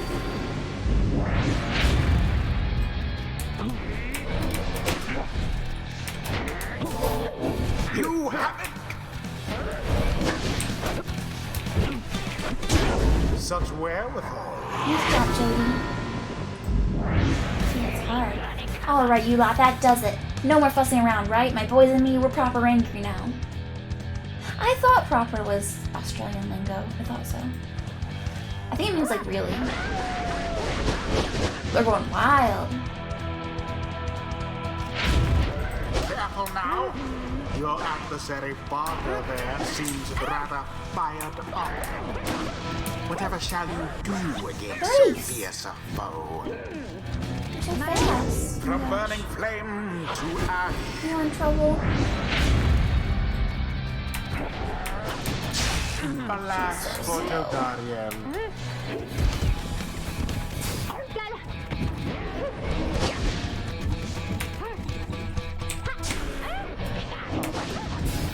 Oh my goodness. A stroke of luck is all. Oh my gosh. Ew.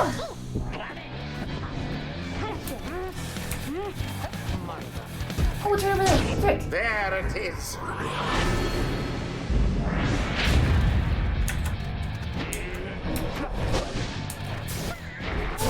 To each his own.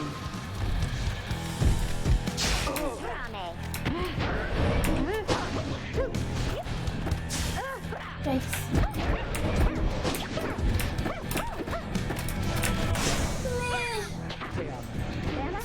My.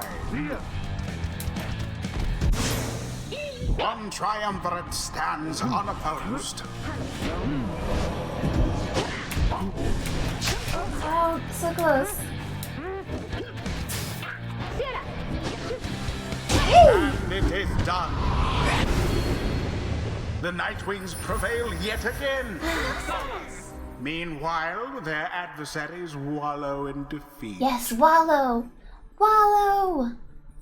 Thus end this night's proceedings. Perhaps now they shall learn some humility. Ha ha ha! He's excited to prevail in his first raid with your group.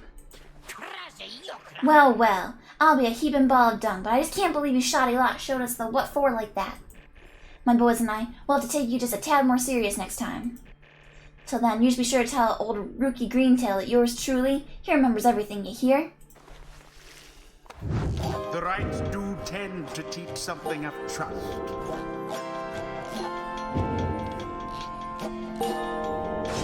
Something's awakened in the moon-touched girl. The scribes, they whisper to me, they do, from time to time.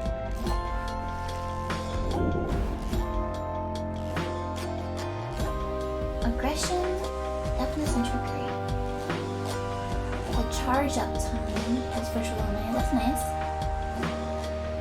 The The charge up time before she can cast her aura.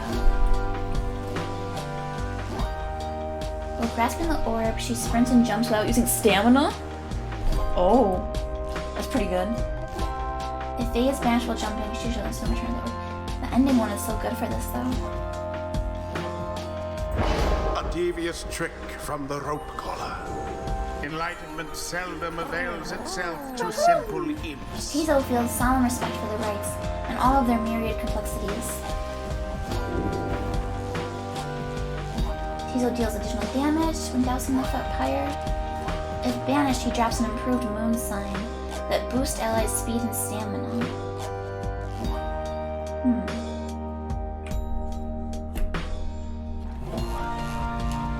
Interesting. It's a moon sign allies can instantly transport to from their Pyre.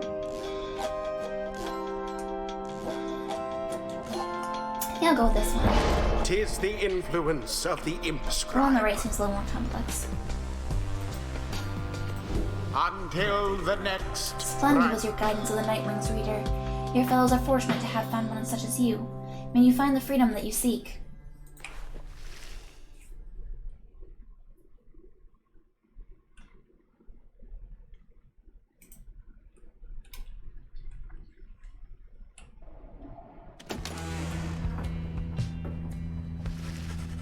After vanquishing the dissidents in a convincing manner, you return to your wagon to recover from the night's ordeal and figure out how best to proceed. You alright, Rookie? Think so, chum. I just need a little time. Didn't count on Barker being caught up in all this. You don't owe him your conscience. You'll sort things out with him, you always do. I do not wish to interrupt, but the dark of night is waning. Reader, would you join us outside, please? You find Jodario and the lone minstrel gazing into the sky above the valley, which is beginning to grow pale. You look towards the heavens.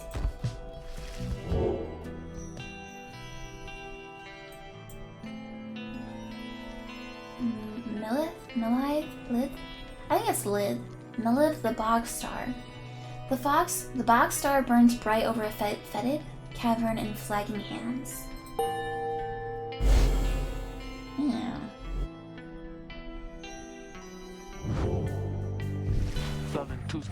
Then it is as I feared. We are to press further north beneath the valley into Flagging Hands. Flagging Hands is a fetid sprawl of noisome, festering, unpleasant adjectives, basically a disgusting swamp pit.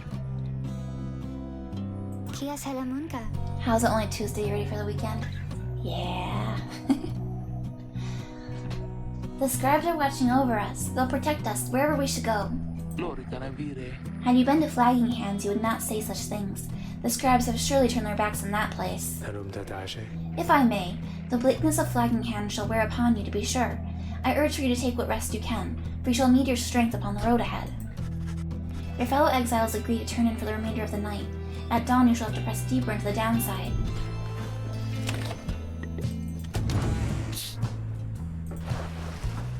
You can tell something is troubling Rookie, though he seems relieved to see you. Hey, sister, listen, I gotta level with you real quick. You remember Barker, don't you? Not exactly easy to forget, though I believe you me, I try. Well, he's got me by the scruff. I've been down here a little while, as you can see by now, but Barker, he's been here longer. He's made quite the name down here. As for me, I needed help, you understand. I had a certain standard to uphold. So I figured he would be the one to ask. Then Rookie hesitates. But then his familiar grin returns. So what if I owe him, though, right, sister? I got people back on the other side, and just between us, we're loaded! I mean rich! My little problem with Barker, soon it's gonna take care of itself. Just as soon as my people send the money through. So, I'm telling you right here and now, don't you even worry about it. And I'm sure everything on that front is gonna end up real tidy real soon. With that, he scampers off before you can respond. It seems Rookie owes a debt of some sort. What is on the line exactly, you're unsure. Tizo's nest. Various scraps and things laced together with bits of ribbon and fabric, topped off with a plush fish. Cute. Faye is playing with the imps. Headwind's tidying up. Jodaro's securing the wagon. And Rookie is nearby. Let's go! Come dawn, you find Hedwin and Jodariel assessing the current situation with the minstrel. Are you most certain? Aye, madam. I make no claim the journey shall be pleasant, but it is necessary. Hedwin motions to you as they continue talking. Seems we'll have some work to do once we arrive in Flagging Hands. Let's get going as soon as you're ready. The sooner we get there, the sooner we can leave.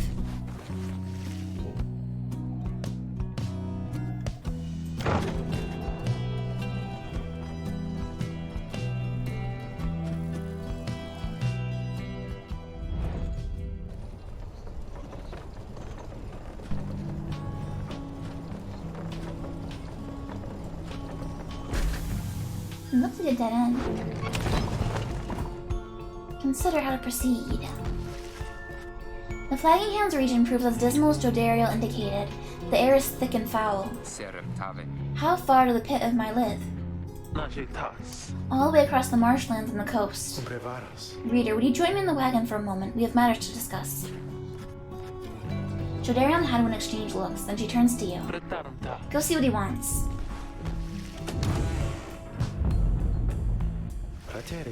The minstrel looks like a Final Fantasy character to me. Thank you for your time, reader. I have something for you on behalf of my client. Before I use an artifact called Beyond a Crystal. Should the reader manage in your eyes, present the crystal only then. You observe a shimmering crystal of some sort beside the Book of Rites. As you've surmised, the triumvirates you are to confront during the rites shall stop at nothing prevail against you. They prepared for this for quite some time. The Beyonder Crystal may help ensure that you're well prepared in turn. And my wolf pack! Oh, hey, by Cricket! one. Oh, thank you for coming by, thank you. I know you feel yucky, I hope you feel better though soon. Just relax today. And thank you for resubbing, thank you for the 19 months. It's a resource now at your disposal to be used at your discretion. Gaze upon it and you shall see what I mean. And that crystal ball. Henceforth you may use the Beyonder Crystal, it is calling you. You look upon the shimmering surface of the Beyonder Crystal. Some of your senses fail, though you retain a hold over your consciousness. An apparition appears before you, clad in the raiments of the rites, but incorporeal. I sense that you are not a total idiot. She reaches for the clasps on her mask. So the Nightwings have returned. Oh, but where are my manners? You must be their lovely reader. Please call me Sandra. We met briefly before when you first beheld the book. When you were stuck inside of it. I was among the phantoms your companions banished there, no doubt stroking their egos. Wait, what? Oh, I see. I think I understand. She was the practice team. You listened well enough to that damned voice, now I suggest you listen well to me. I'm bound in servitude to you, along with any idiots whose freedoms happen to be intertwined with yours. I know the rights better than anyone. I soon can whip you into shape if you but take advantage of my services. First, I offer scribe trials to those friends of yours. If they can pass, it shall be worth their while on yours. I see. Secondly, my Beyonders and I avail ourselves for practice rites, should you be so inclined. Or you could always come and chat and briefly free me from an eternity of boredom, trial. Indeed, it looks as though one of your failures is ready for a lesson in pain. Choose among the worthy. You asked Sandra to administer one of her special trials for Ruki. What, the loudmouthed cur? Well, I suppose he's ready technically, though I have a litany of reservations about him. But let us bring him forth. Soon Ruki appears in heat of the summons. Sister? Why are you looking at me like that?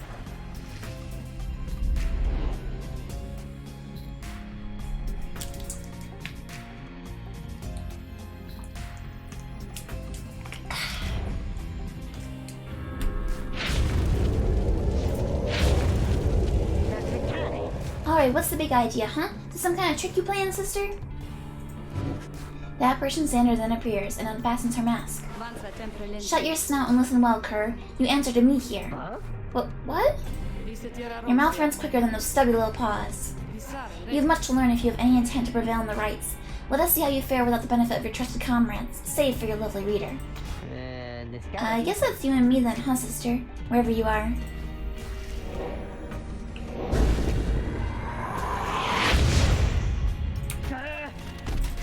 Oh, those aren't just stuff on the ground. I thought they were. I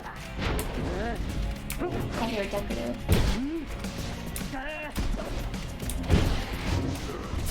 Damn!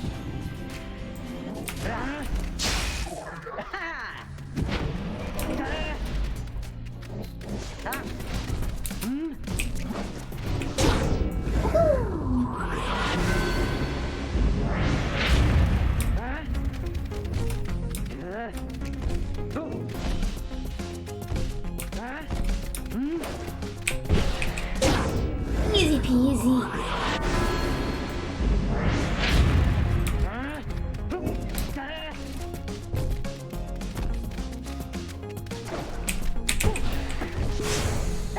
Ooh, my moon crest? What was that moon? Oh, it was the instant respawn, that's what it was.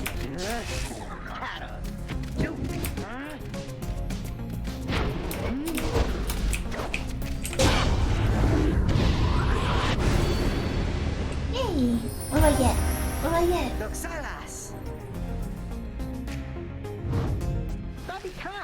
That's how we do it, right, sister? It is, and you acknowledge likewise that you did not do it on your own, despite having to face my demon friends all by yourself. You passed my test, Kerr. Congratulations are in order, both to you and to your lovely reader. Now farewell. But what do I get? I want a reward.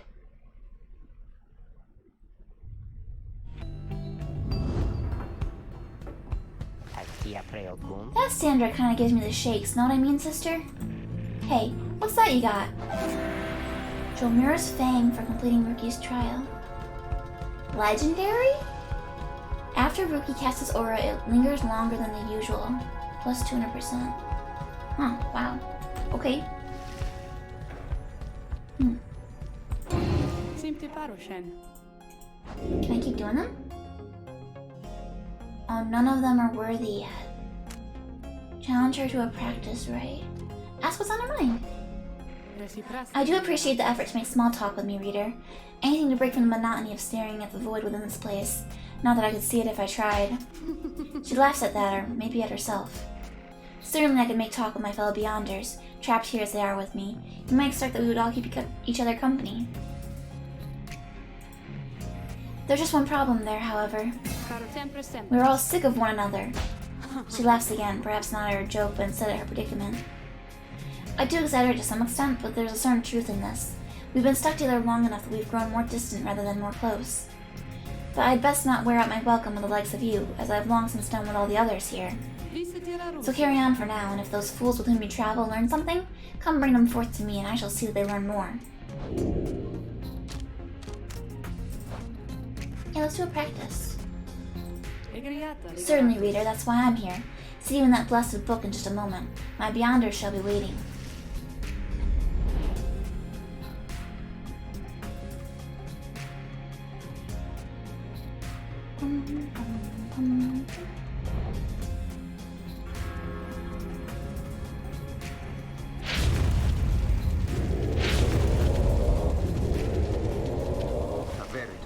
This place, so we're back. Look there, our host approaches. Sandra appears and looks upon your fellow exiles. Welcome to the practice rites. Thanks, great to be back. Love the decor, honest. Silence, Kerr. You're fortunate your reader summoned you again. You could use a little discipline. Now come forth and let us see how capable you are. In the practice rites, no enlightenment is awarded. You may train here with your fellow exiles as much as you wish. Okay.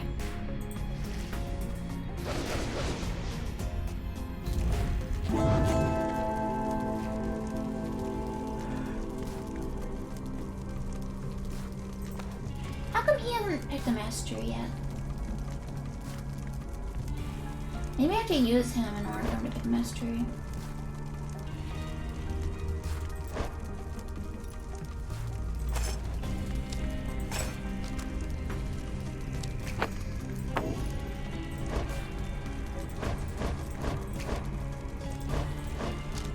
Maybe hold on to that, buddy.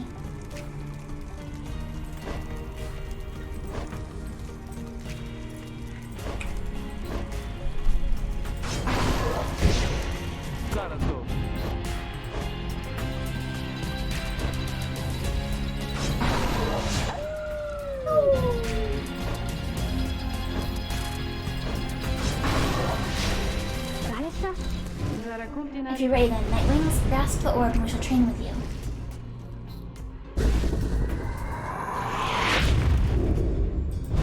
I always want to try out his new ability.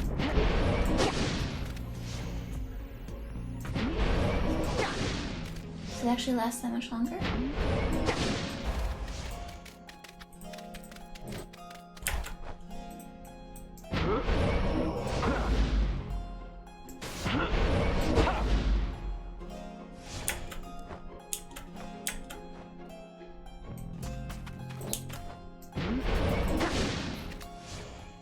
I'm not seeing a difference, really.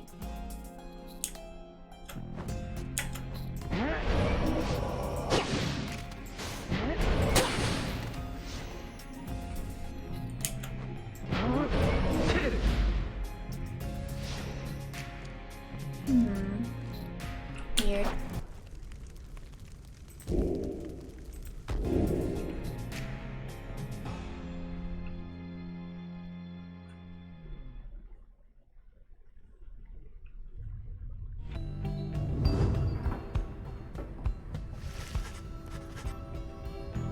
Your vision returns as the effects of the Beyonder crystal dissipate. Time seems to have stood still while you experienced the vision. Oh, you named her Ray? Yeah, I went with Faye. Because she seems kind of like whimsical, you know?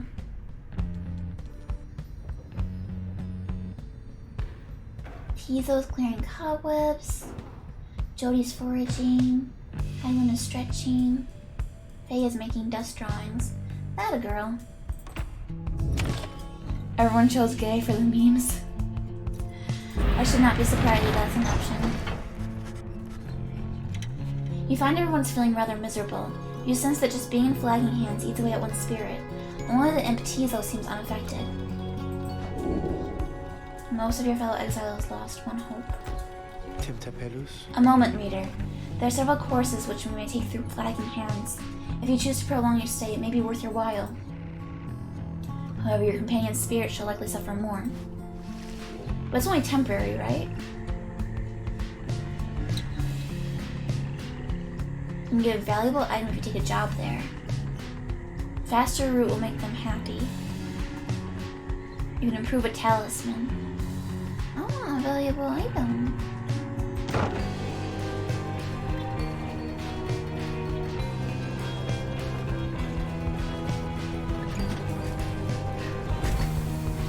So have you beaten this game then, Cricket?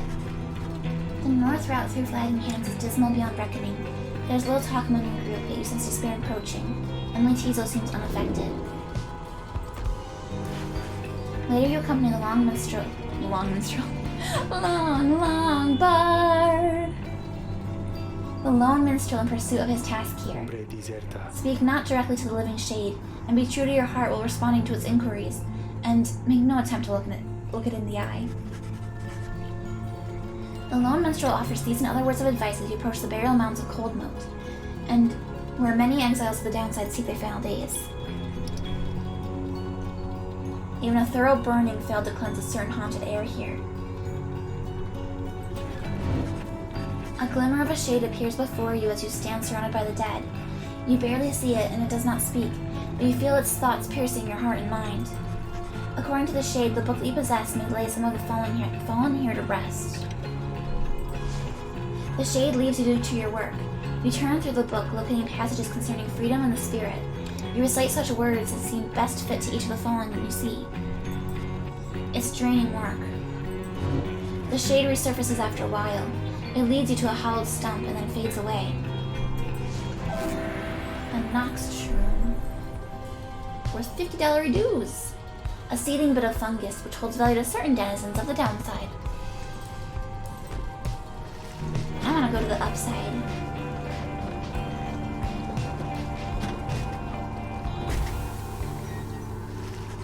By the time you reach the pit of Mylith, everyone besides the imp Tizo seems to be feeling even worse than before. You sense a desire to leave this place as soon as possible. Yeah, I know. Minus one hope, I know. Pyre, was that one for you? It was Transistor for me.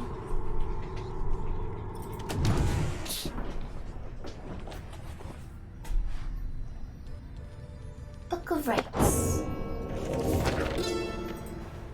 It was not long before the Empire began to crumble. With my liege gone, his own country quickly turned upon itself. I must admit that this collapse had started long before the Emperor's disappearance. His decision to give chase after a myth but hastened the inevitable.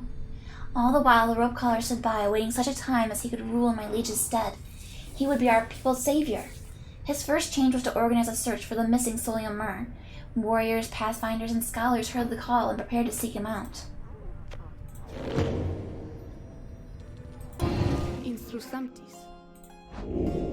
I talked to my other girlfriend. Are you sloshing all the way across the flagging hands right now? A hideous place, or so I understand, for I can neither see it nor experience its wondrous aroma, as you surely can, although perhaps you are accustomed to it now.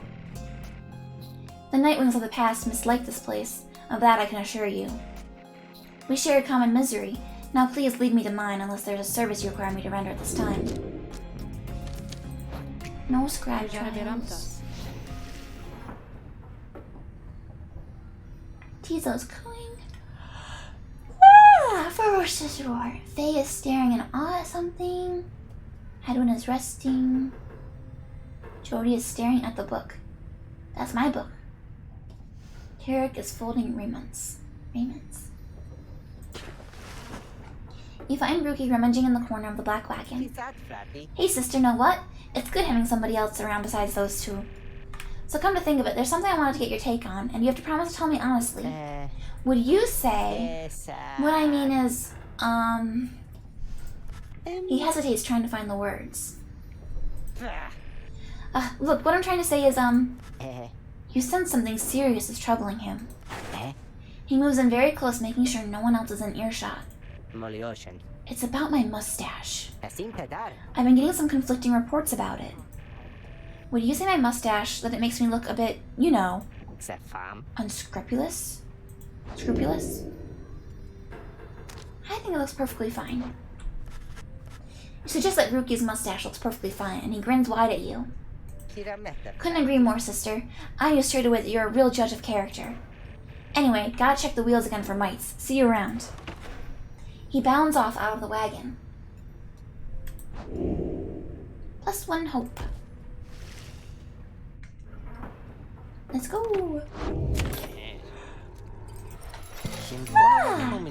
Oh, hey, you guys, you know this place. A lot of folks, but not a lot of customers, know what I mean? So have a look around. He's got some new stuff.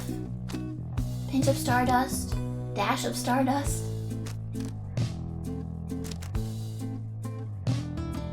It costs more. But it doesn't... It should cost 8. You're paying more for convenience, I suppose? Scribe Rock. Grants the bearer +2 presence. Faith Stone +2 hope.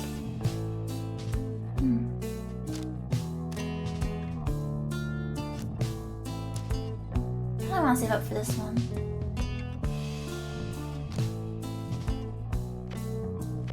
I'm good for now. That's how you get a repeat customer there, Dad. You give him a deal.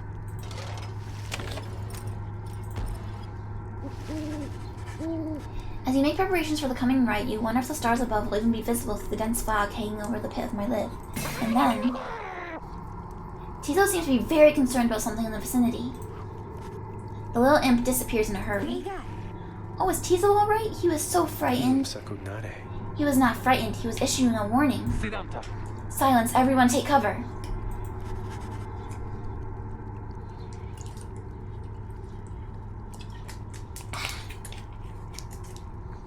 Jodeo makes quick note of several hiding places among the nearby crags and rotted husks. You wait, something about this place dampens your senses. All you feel is a creeping dread. Then from the shadows, a writhing shape slides forward, its hulking form draped in raiments. The shape stops. Slowly its head turns from one of you to the next, each in turn. Wise of ye to hide yourselves from us, little Nightwings. Ye trespass on the resting place of the Astral-born. We shall see when the stars muster the courage to illuminate this place. The creature vanishes into the dark. After a time, your companions reconvene. That was a bog crone. serpentine creatures native to the Commonwealth's southern bogs, widely feared. Though formerly part of the Commonwealth, the bog crones tend to keep to themselves. Indeed, that was witch Oudmild of the Withdrawn. She has an unhealthy obsession for Yalsh, the astral-born monstrosity. They've been compelled by sinister forces rather than by freedom. Harum! Tizo makes clear that he has no love of Oudmild. Although the rights dictate she cannot harm me bodily, with her, it's best not to take unnecessary chances. We'll take what chances we can get in all this. Everyone, it's time.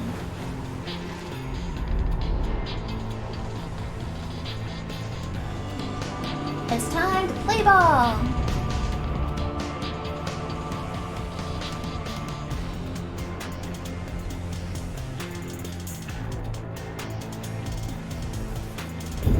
Why, you made it, reader. Made it all the way to the detestable pit of Melith. In doing so, of course, you have disturbed your ancient adversaries, the Withdrawn. So ancient. The deranged witch who leads them has big plans in store, should she prevail in all this. Now, as you know, I normally would wish you a shameful defeat. But in this case, I wish you a little bit of luck. The crone Oudmild sees your companions gathered by their pyre. Although flame as that shall never warn ye fear, much less survive the night. Hear us, Yalsh. Make the Nightwings suffer. Rookie trots forward from your ranks. Listen here, you old bag. You don't scare any of us a bit. You or your buddy Yalsh. Now we doing this or what? The question hangs in the air for longer than is comfortable. It does seem to have drawn Oudmild's attention, however. Rookie begins to squirm a bit. Then Oudmild moves her slender fingers to her mask. Oh, I don't like it. She's got antlers, but they're way uglier than mine. Foolish. Yal shall grow, Yal shall grow, Yal shall grow. He shall consume ye ere your little flame has died, that we shall ensure. Oudmild slides off towards her followers. Rookie remains motionless for a time. Whoops? Who shall stand together here this night? Listen, Craigie, there can only be one.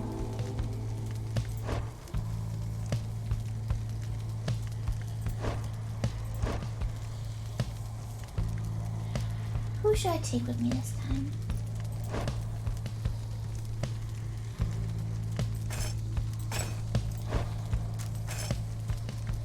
I want to take him with me because for some reason he hasn't leveled. I don't understand the green.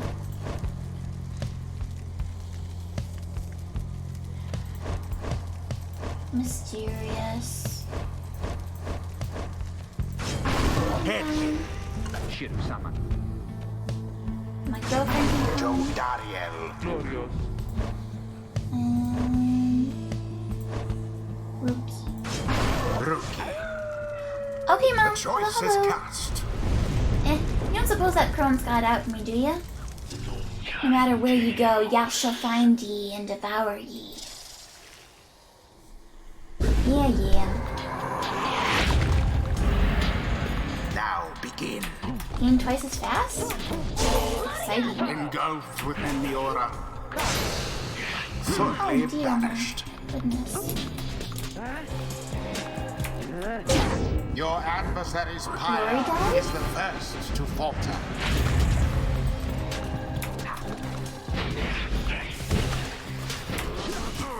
Ouch.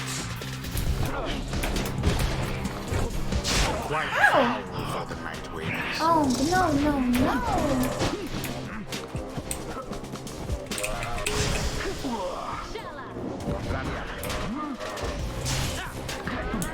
Away with them.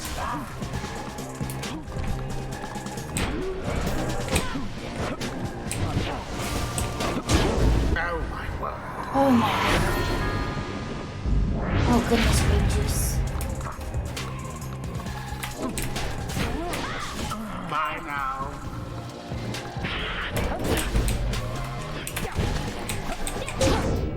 Be plunged into their fire. The lifeblood of Yaush, it flows within this lair, and beneath this world, his lifeblood shall engulf ye in such blackness and despair. Phase 2! The witch invokes a profane name, I Is it shall poison or what is it? Just a rather cunning trick. What does it do?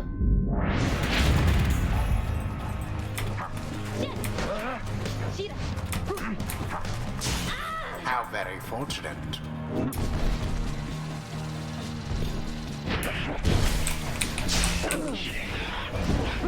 Maybe she drops the bar? Splendid. No more than a lick of flame remains. Now, take it.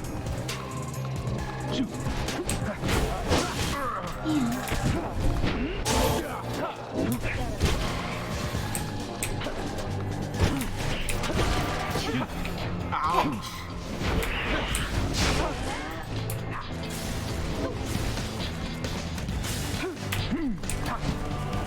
Quite the close call there, no?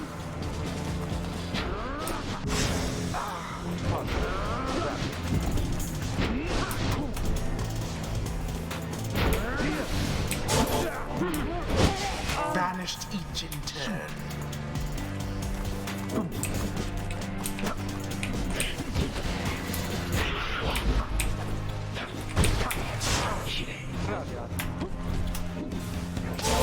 The orb taken.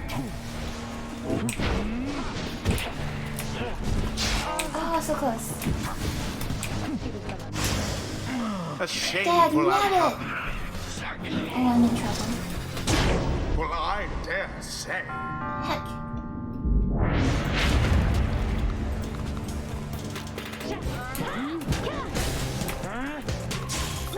I thought they had you there.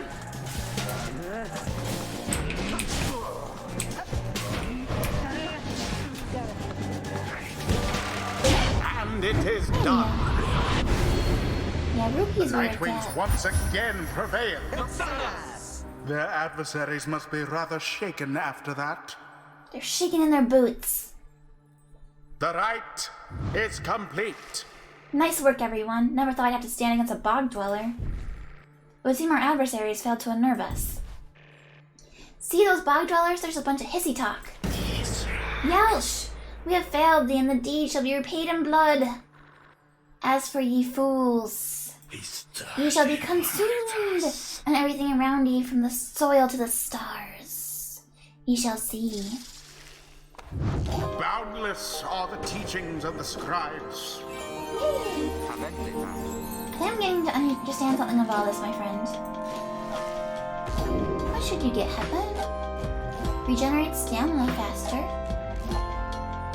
And his allies too, that's nice. More stamina. The Let's go for Master the General reveals his stratagem. Focus, training, prowess. The path toward survival on the blood border. These rites make similar demands of us.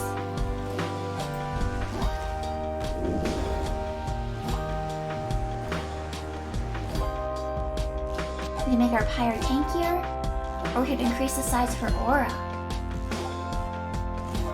I want them both.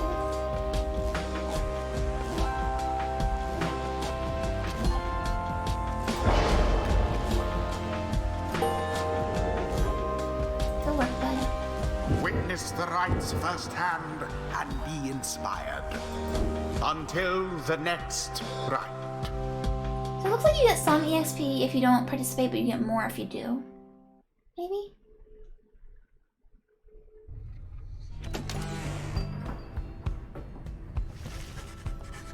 Having further withdrawn with aplomb. Aplomb?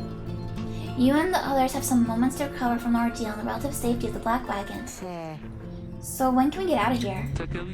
What, Greentail had enough of Udmild's hospitality for the time? Oh, Jody, yeah, thanks, I'm good. The Reader and the Star shall point the way as ever. It's just, so far, we've kept on going north. If that's the case again this time... Oh, thank you for the glove, Spiky.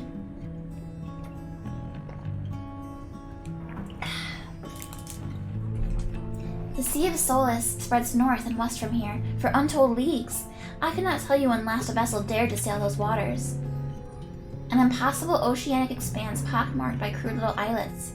Attempts to sail across the drowned sea do not usually turn out so well. Tizo asserts himself during the conversation. What's the matter, little one? Rahum! Tizo's trying to get you to come and look at something outside the wagon.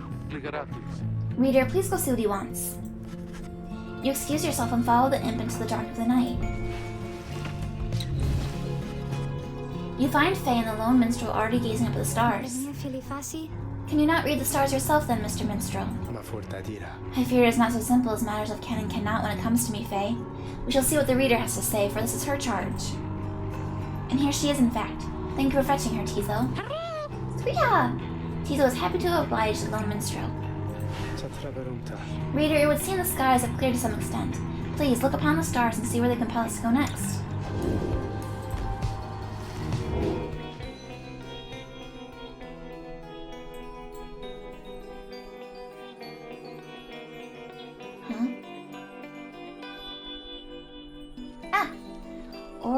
The Azure Star. The Azure Star. The Azure Star burns bright over the ruins of a lost frigate? That's a ship. I know of that because of Sea of Thieves, I think. And the Sea of Solace. The Sea of Soleil. The right's beckoning you still further north, toward the middle of the Sea of Solace. That's not good. You're joking, right, sister? Does the reader seem the joking type to you, Greentail? We do not argue with the stars. You talk like we can just go right out there into the water. Pardon my interruption, though. Perhaps we can. Say what? My client, Sandalwood. He has a way of anticipating such eventualities. West of here lies a place called Big Birchroot's. The proprietor is an old companion of his. She may be able to assist us. Big Birchroots is a small bog-dweller outpost at the edge of the sea. All sorts of contraband used to come through here. Some of it fatal if touched or inhaled. Oh, great. Edwin's smile returns. That sounds like our best shot right now. Let's pack it up and move as soon as possible.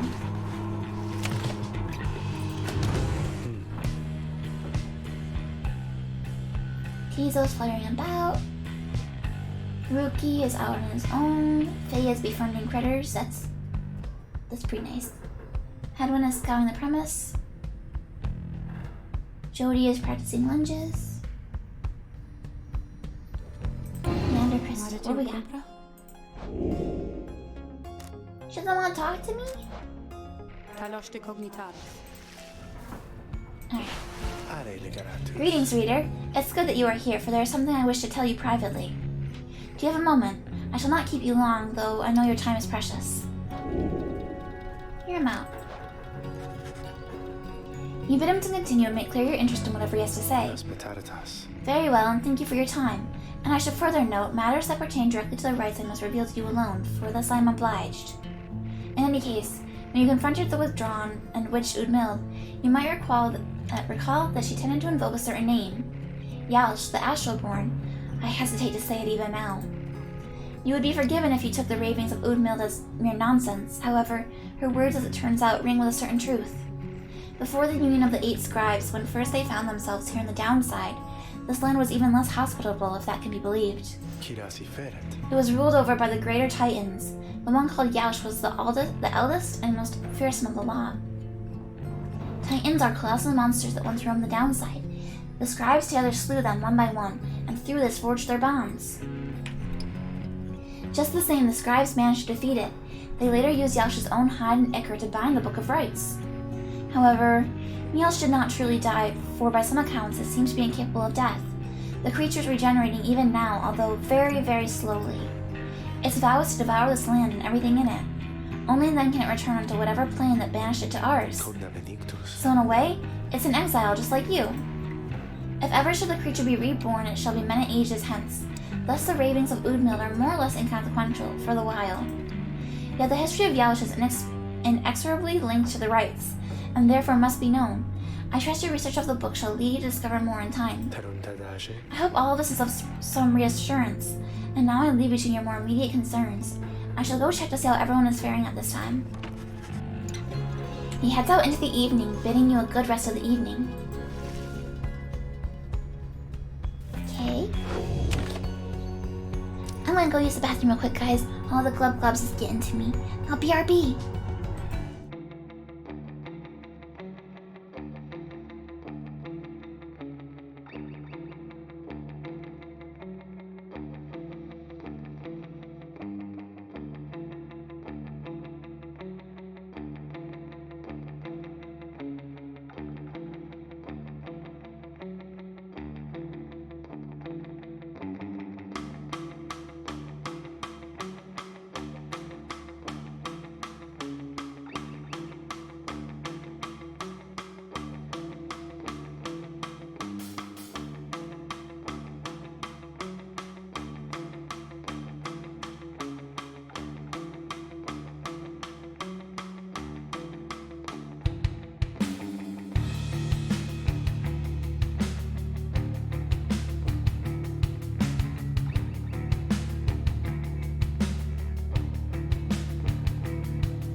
Okie dokie, I'm back. Let's see. Continue on our journey. Big Bertrudes. They live in a skunk. That's cool.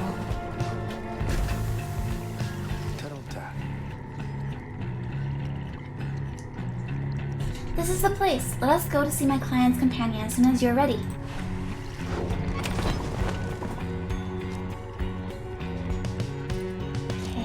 Going in. Big Bertrudes is a sickly gathering of bog dwellers who stay within the shadows, yet you can feel their eyes surveying everything. The lone minstrel steps forward. Sandalwood sent us. Those words are enough to make the bog dwellers snap to attention. They emerge from the mud and dark and begin inspecting your black wagon with their strange tools. One of the bog dwellers slithers forth. She is larger than the rest and leaves no doubt that she commands the others. Thou speakest the name Sandalwood. We would know his whereabouts. Reveal them to us. Good day to you, Big Bertrude. It's a pleasure to meet you at last, for Sandalwood always spoke highly of you and your handiwork. He did he? In turn, we know who thou must be. Yet thou speakest of the past. Sandalwood, doth he yet live? Speak plain and quickly. To be quite frank with you, madam, I do not know for certain, for I have been apart from him for quite some time, carrying out his will. Though I have every faith that I, Sandalwood, lives. As for his current whereabouts, I understand that he awaits us somewhere near Wakingwood, beyond the waters. It's your grandma. Wakingwood is a labyrinth of a forest on the western half of Black Basin. Few know their way around it. The path to the sacred Mount Alodil lies far beyond those suffocating woods. We wish to seek him there, though as you can see our wagon is ill-suited for the task. The one called Bertrude frowns at this, studying the lone minstrel all the while. Indeed, then leave us. Return at dawn, that is all. By your grace, big Bertrude. The lone minstrel turns away, but Hedwyn stops him. Hold on, are you sure about this? Leaving the wagon in their care? All should be in accordance with my client's plan. You keep calling Sandalwood your client. He must reward you well. Aye, in a manner of speaking. He helped me find a sense of purpose I thought lost. Hedwyn nods at this and then turns to you. Well, my friend, I guess we'll see what happens, right? I'm off to let the others know. You find yourself with time for your vocations, while the bog dwellers go about their business. Do we go for the global ability again? I think I like the global one.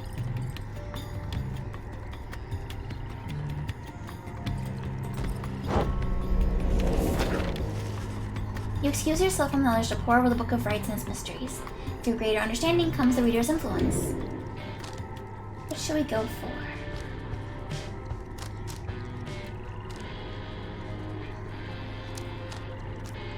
More speed? Yeah.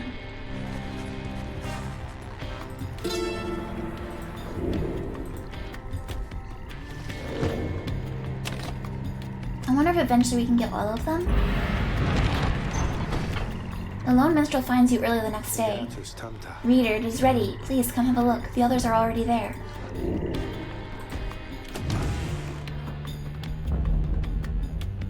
What? The black wagon appears different now than it did even a day before.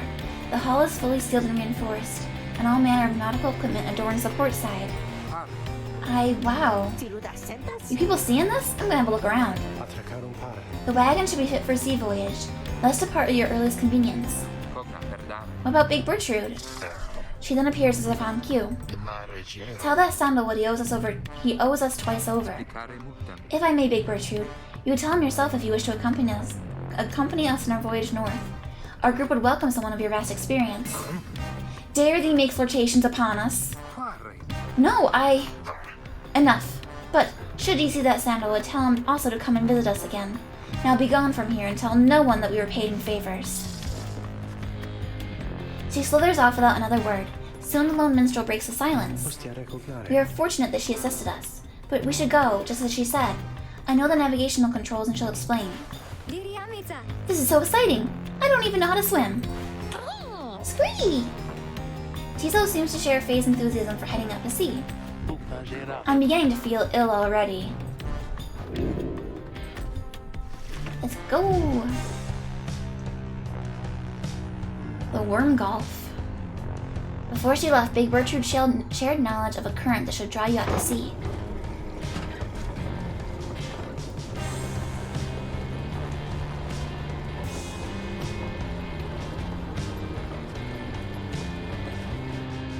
It's gonna happen, isn't it? Yep, I knew it.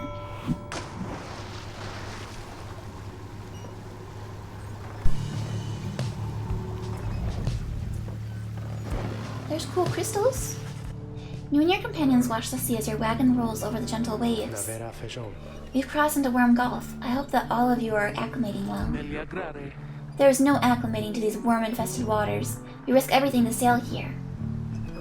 There's excellent worms of the Sea Dominion, and they tend to seek out the cold of the downside seas.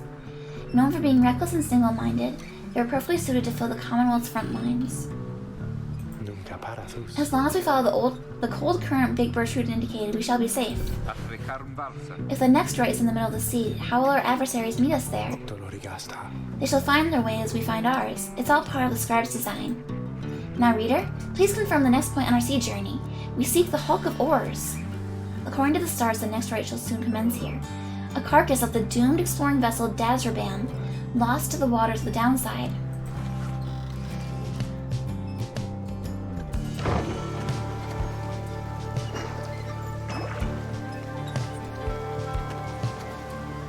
Long trip.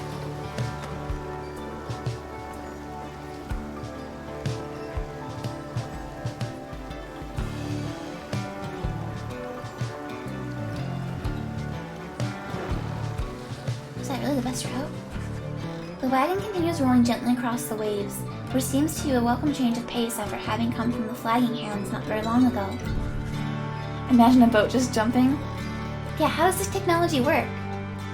Is there like a downward gust of wind or something?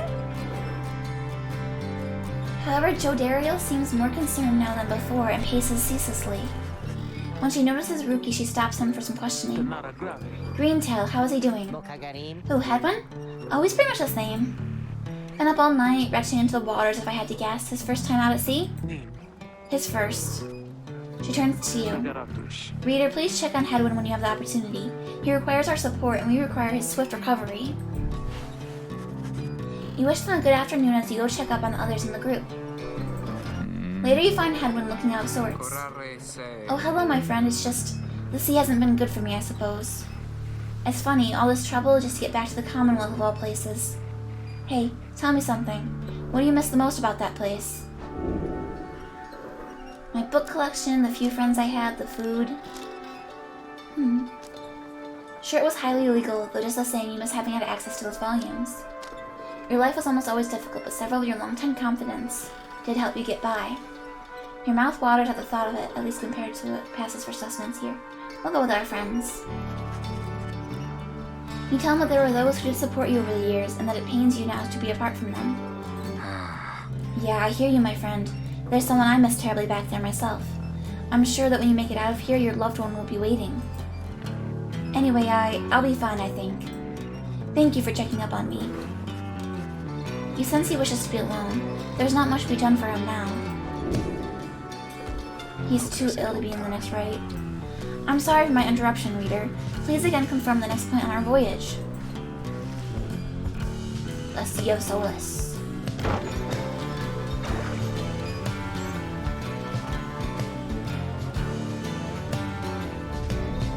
Oh, it's pretty out here now.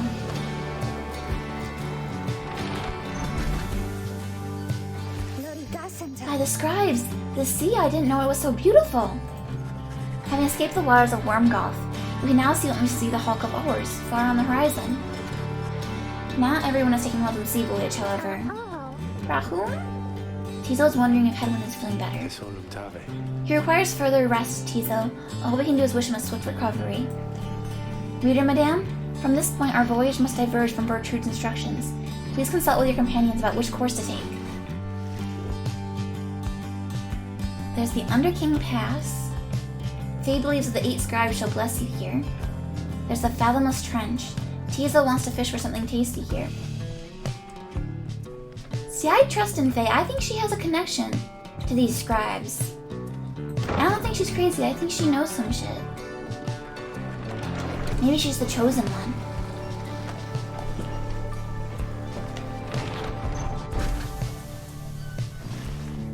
You find Faye gazing down into the depths. The water's so very beautiful, and yet it's very dangerous.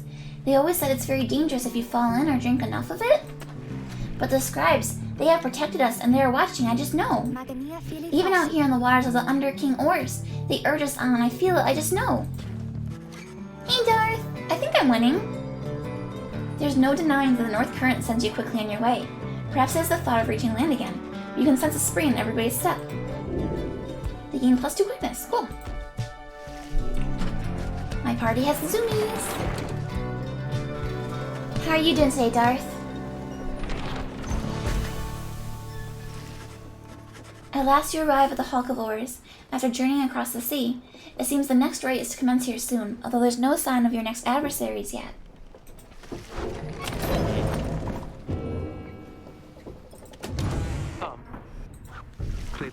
Reader, a moment of your time.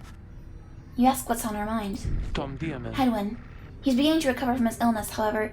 Its sudden onset serves as a reminder, I believe. I have known Headwind since he was a child. Even now I hesitate to say that he's grown.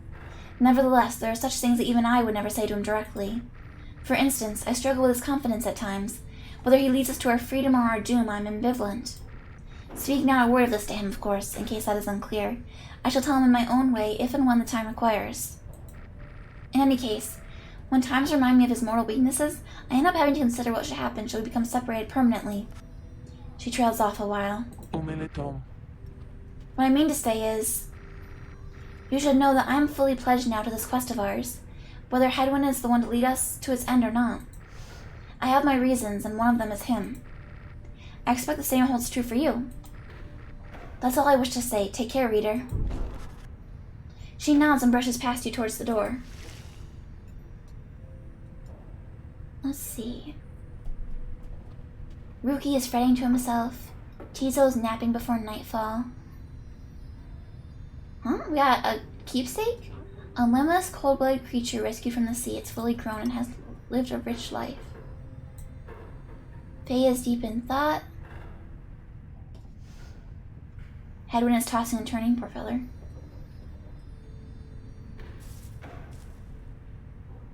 Tarek is assisting the others. Let's talk to the crystal. I was beginning to wonder when you would return. There's an undulation I've sensed, reader, which means I think that your black wagon sails the sea, am I not right? Of course I am. She laughs at this, or at herself perhaps. I scarce remember the sea. It's been a little while since I bathed in it, you understand. My memories of it are wistful nonetheless, although if I remember correctly, the Sea of Solace is a disgusting mockery of the Emerald Seas near to the Empire. The Empire of Sar dominated the known world for millennia, till the doomed reign of Solium Mur. Never shall we make the wicked errors of our predecessors, the Archjustice Andropoles IV. Do be careful out there, will you?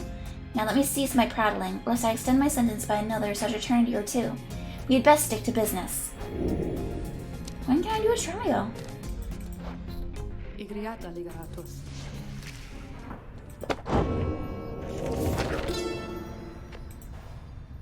The Emperor Solium Mur knew naught of this, of course. His expedition yielded not the treasure he desired, but brought him closer to his country than he'd ever been before. As he traveled down the river Sklorian in pursuit of greed, he found instead an inkling. An inkling? He found the inklings! He found an inkling of shame. He saw the sunken faces of his people, heard their words for him. In time he could not ignore it, and it proved more than he could bear. The river finally claimed him, his belongings, and his retinue. Once the people heard, I understood, they cried with joy. Perhaps he ought to have perished, but the mercy shown to him, I think, is what transformed him.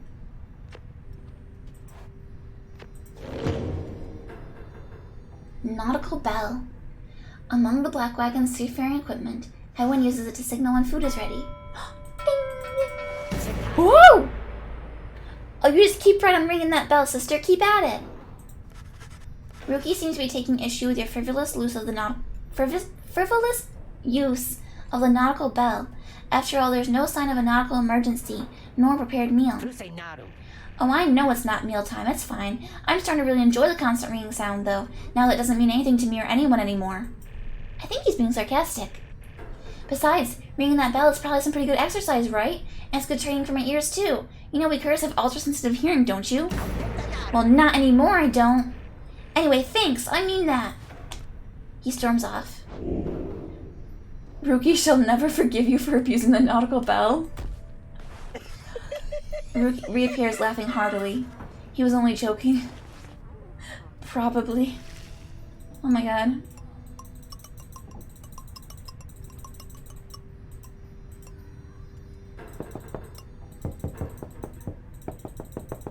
I can shake the shelf.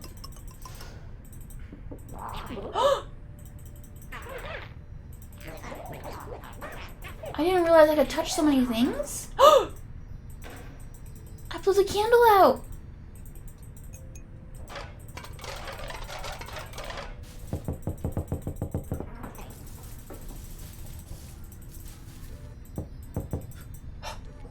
Bing.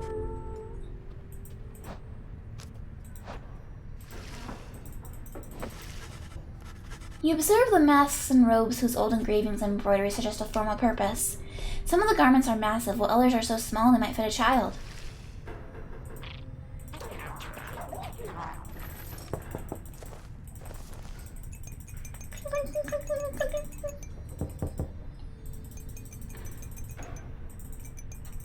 Must touch things.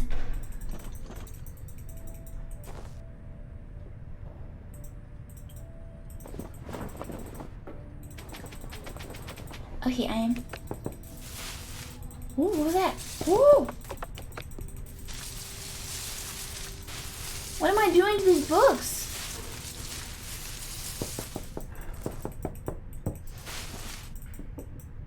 Okay, I'm done.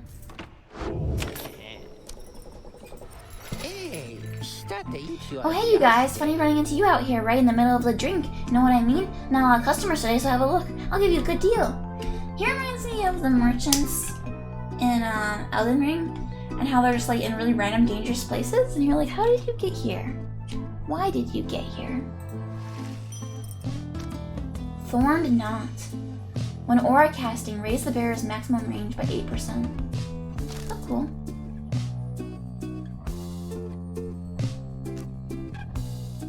Huh? Huh? Why does this one cheaper? Okay. Ha! I know you're gonna like that stuff, guys. It's pretty woo, know what I mean? If you want some more now, I just know the individual and his dad who can get it. Catch my meaning, yeah? Just stop on by some other time. Oh, I see. You can't buy infinite amounts. Oh, I see. So I should be buying all of it all the time, I think.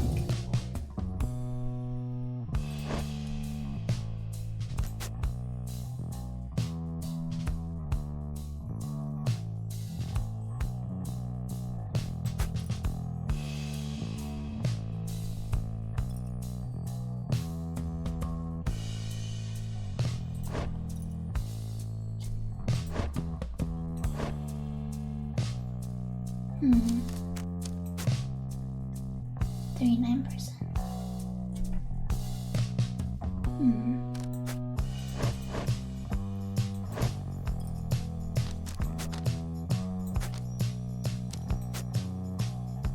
Plus 3 quickness. I'm gonna make her super fast.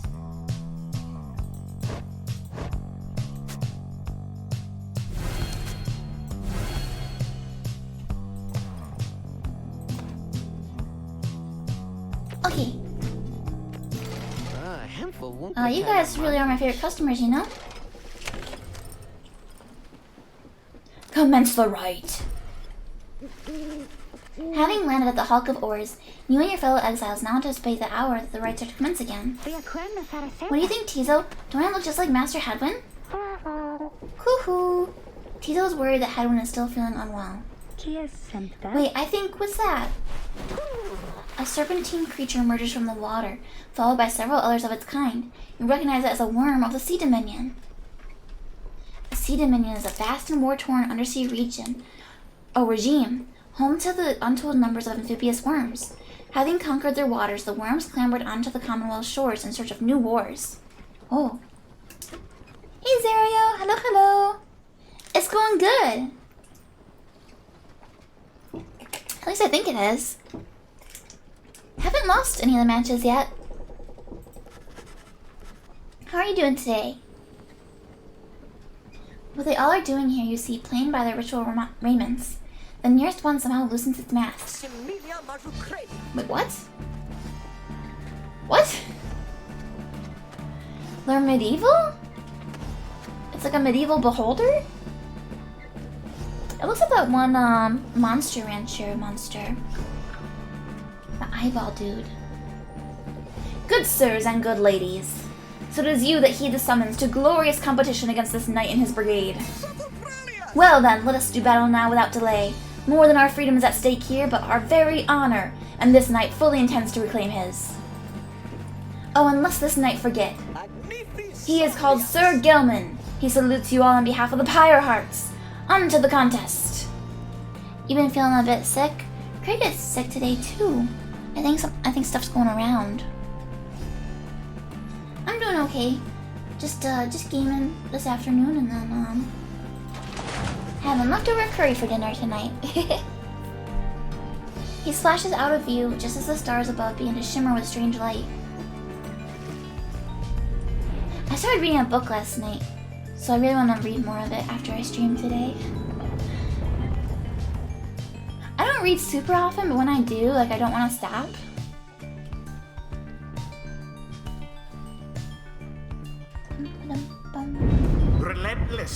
aren't we, reader? Yep, that's Even the me. vastness of the sea was not enough to thwart your coming here unto the hulk of Orus.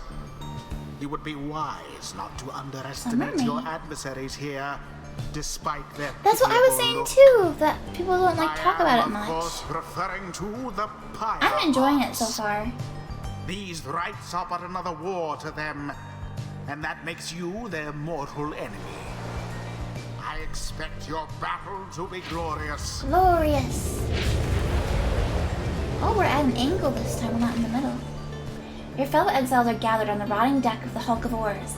As your adversaries clamber into view, Rookie paws up to them.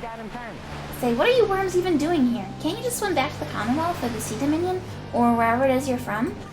Ha! An excellent point. It seems that these adversaries and the rites are clever, wouldn't you say, sire? Just get rid of them already, Gilman. As your commanding officer this knight hereby commands it.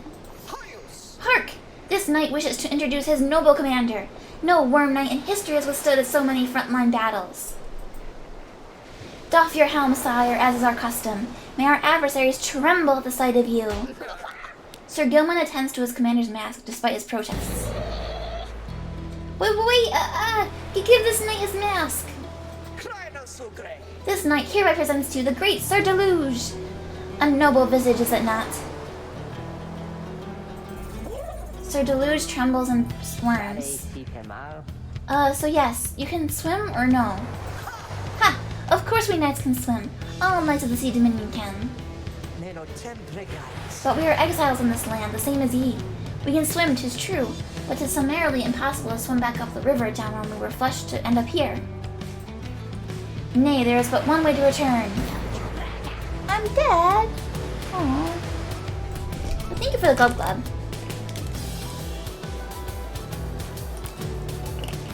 Yeah, I feel like in general people only talk about Hades and Bastion for the most part. I'd say the most talked about ones are Hades, Bastion, then Transistor, and then Pyre. In that order. Silence, Gilman! Nobody cares! Back to your post! Sir Gilman hesitates, but does as he's told. This knight knows who you are, Nightwings, and he is not afraid of you! He somehow climbs back into his mask and coils up to his full height. Now, on guard! Thank you, Darth. Thank you for bringing me back. The exiles of the Worm Triumvirate take their positions as you focus on the Book of Rites. Heck yeah, read now books. Reader, Hedwin's illness means he cannot help us here. He should be counting on us. Now let us begin. Taking a girlfriend. Dariel. Take my pet dog. And my adopted daughter. Faye. Ow. Oh wow, I've heard so many tales of the Worm Knights. I thought they'd be more impressive though. You know what? If it's the last character that you take out, and they always have a line of dialogue, that would mean you have to play a lot of times to see all the dialogue. That kind of drives me crazy, because I like seeing everything. Gilman, this is a status report. What is the enemy's position? They now stand ready to confront us, sire. A very brave triumvirate they seem to this knight's eye. But brave? Air-sucking monsters, one and all. Pyre hearts, be ready!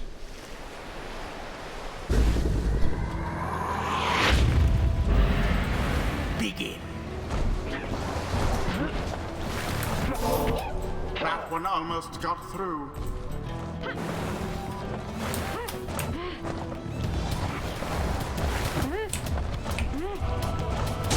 Good job, Nightwings Faye. assert themselves thusly.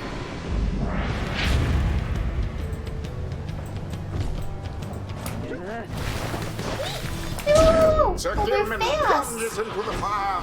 They're fast.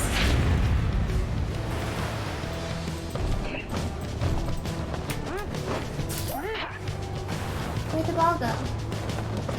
You got the ball. Oh, frig! Oh no. Your fire These guys are doing my shall soon downfall. be ashes on the ground. Two.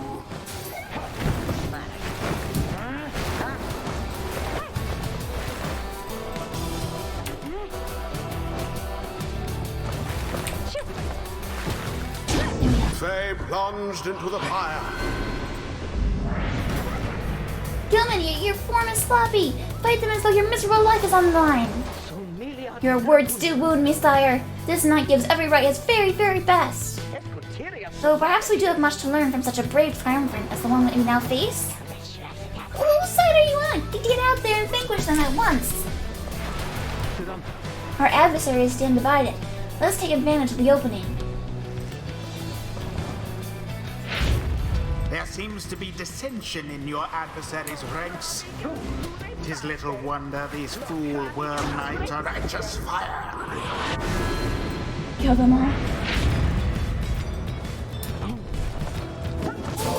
A banishment. I need to do more murder with her so that I get money.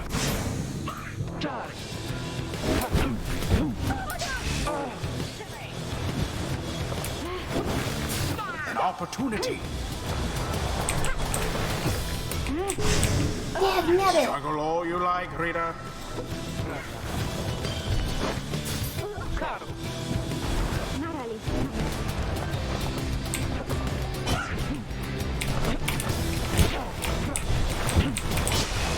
A mere attempt. Your pyre weakens.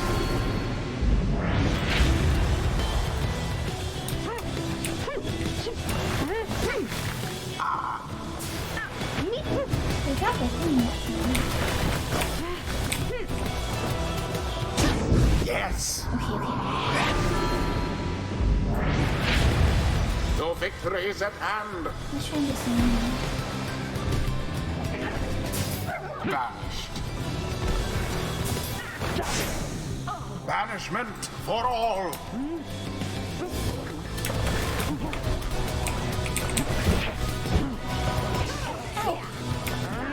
They leave their ooze down for a long time, don't they? Your pyre sputters. No sputtering.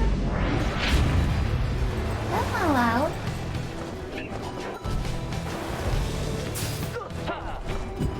Oh, my money's already maxed out. Okay.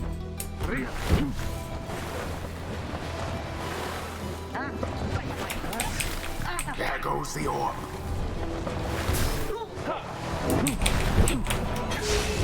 Dang!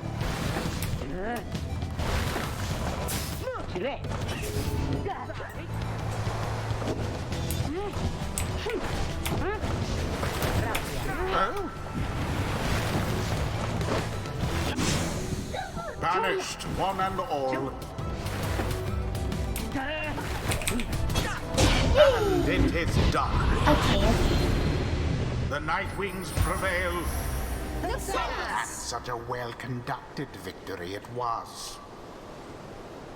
I'm a conductor now. The ceremony is complete. I expected more from the Worm Knights of the Sea Dominion. Those worms were quick alright, but Rookie Greentail's quicker. The sea was making me a little queasy, honestly, but we still won, we won! This knight commends you, noble Nightwings. Gloriously fought indeed, and this knight shall wistfully remember this defeat until the end of his days. So silence, Gilman! This is all your fault, and now cavorting with our enemies? How dare you! This knight was but attempting honorary compliments, sire.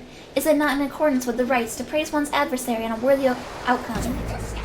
But worthy? This knight will show you worthy, you miserable little minnow! You are a failure, Gilman! Get now from this knight's sight! He sucks. What stirs now in the hearts of all these exiles?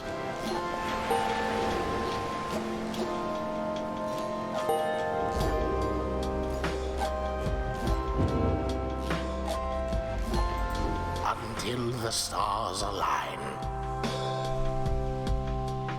I gotta use Tizo. He's got a lot of that inspiration build up.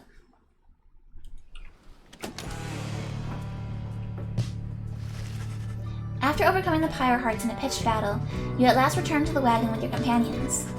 There's little discussion of the Pyre Hearts, who seem to have already swam off toward wherever it is the next stars directed them. Instead, you follow your exile's attention turns... Oh, your fellow exile's attention turns towards your companion, who is absent for the rite.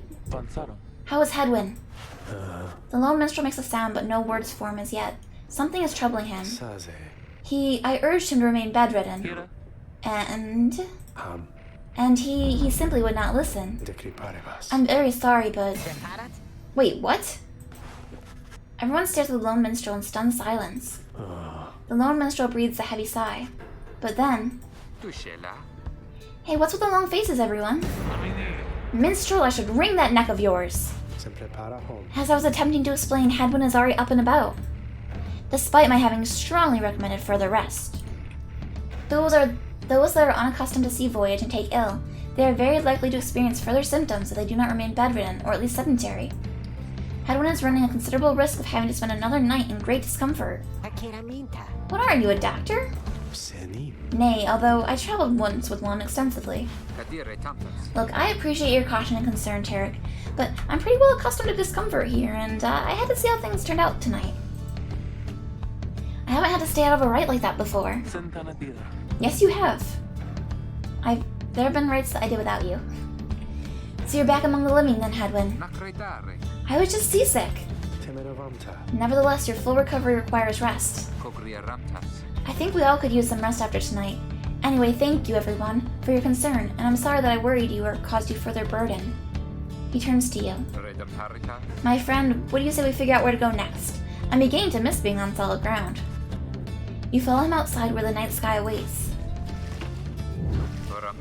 Hey, I want to thank you for conducting the rite back there without me being there. I could rest easy knowing that you and the others would get through it. Anyway, I'll leave you to your reading. Can't begin to imagine where we'll be off to next. We're well past anywhere on the downside that I've ever been. Even Jody hasn't gone this far. Hey, Haru! Playing the worst Supergiant game, which is still way better than most other games? Yeah, I feel like that's the general perception, but I like it. I like it more than Bastion, probably. He bids you a good evening as you turn your attention back to the sky.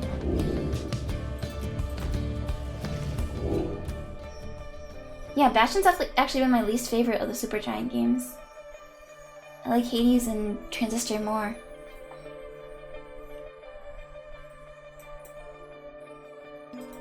Purple Star. Oh, I didn't read it. It's a horse? Still further north then. Not simply north. This shall prove difficult. What's the problem? Our destination is beyond the deathless tempest. A vessel such as ours has little hope of traversing it intact. A tempest raging in the Sea of Solus, seemingly for all eternity. The storm that arose after the death of the sea titan Unfathomed Plurns never has entirely subsided. Can't we go around it? Given our confrontation with the Pyre Heart? Given our confrontation with the Pyre Hearts, our chances back in warm-held waters would be even worse. You'd put this ahead of Transistor? Unbelievable. Come on, people. It'll be just another day in the downside. Go get yourself some sleep while we can. Bet you'll feel better in the morning. Your optimism is infectious. Isn't it? We all concur that rest is in order, for the sea journey has been taxing to everyone. Come daybreak, you shall find a way to sail past the deathless tempest. How are you, Haru? What are you up to today?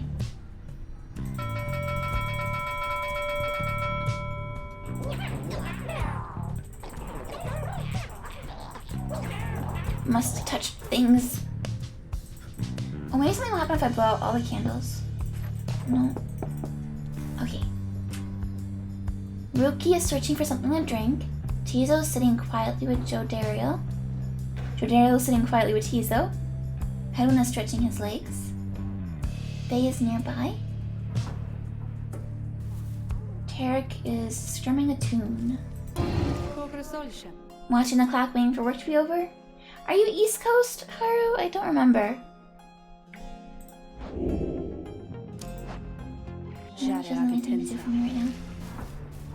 Alright, Faye, what's up? Oh, hi, miss. I'm so happy right now. I'm happy because I was so worried about Mr. Hadwin for a while there, you know? He was so kind to me when we first met. Him and Mr. Daryl and Mr. Greentail and you too. But I just really like him. She sighs. She seems happy to be here. Say, do you, She trails off for a moment. Do you think he likes me too? Is she in love? Ah, you are East Coast. Gotcha, gotcha. So you're almost there. Encourage her? If she's wondering how Highwind feels about her, she should ask, let her down? Or change the subject?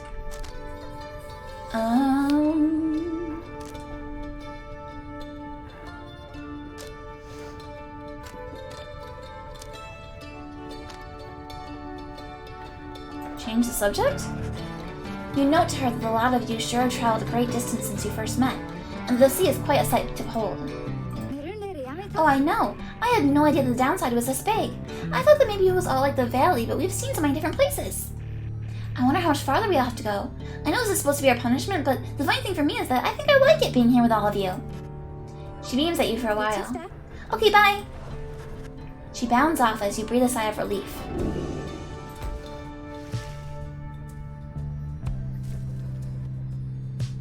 I think I'm distinctly not playing with her heart. I'm staying out of it.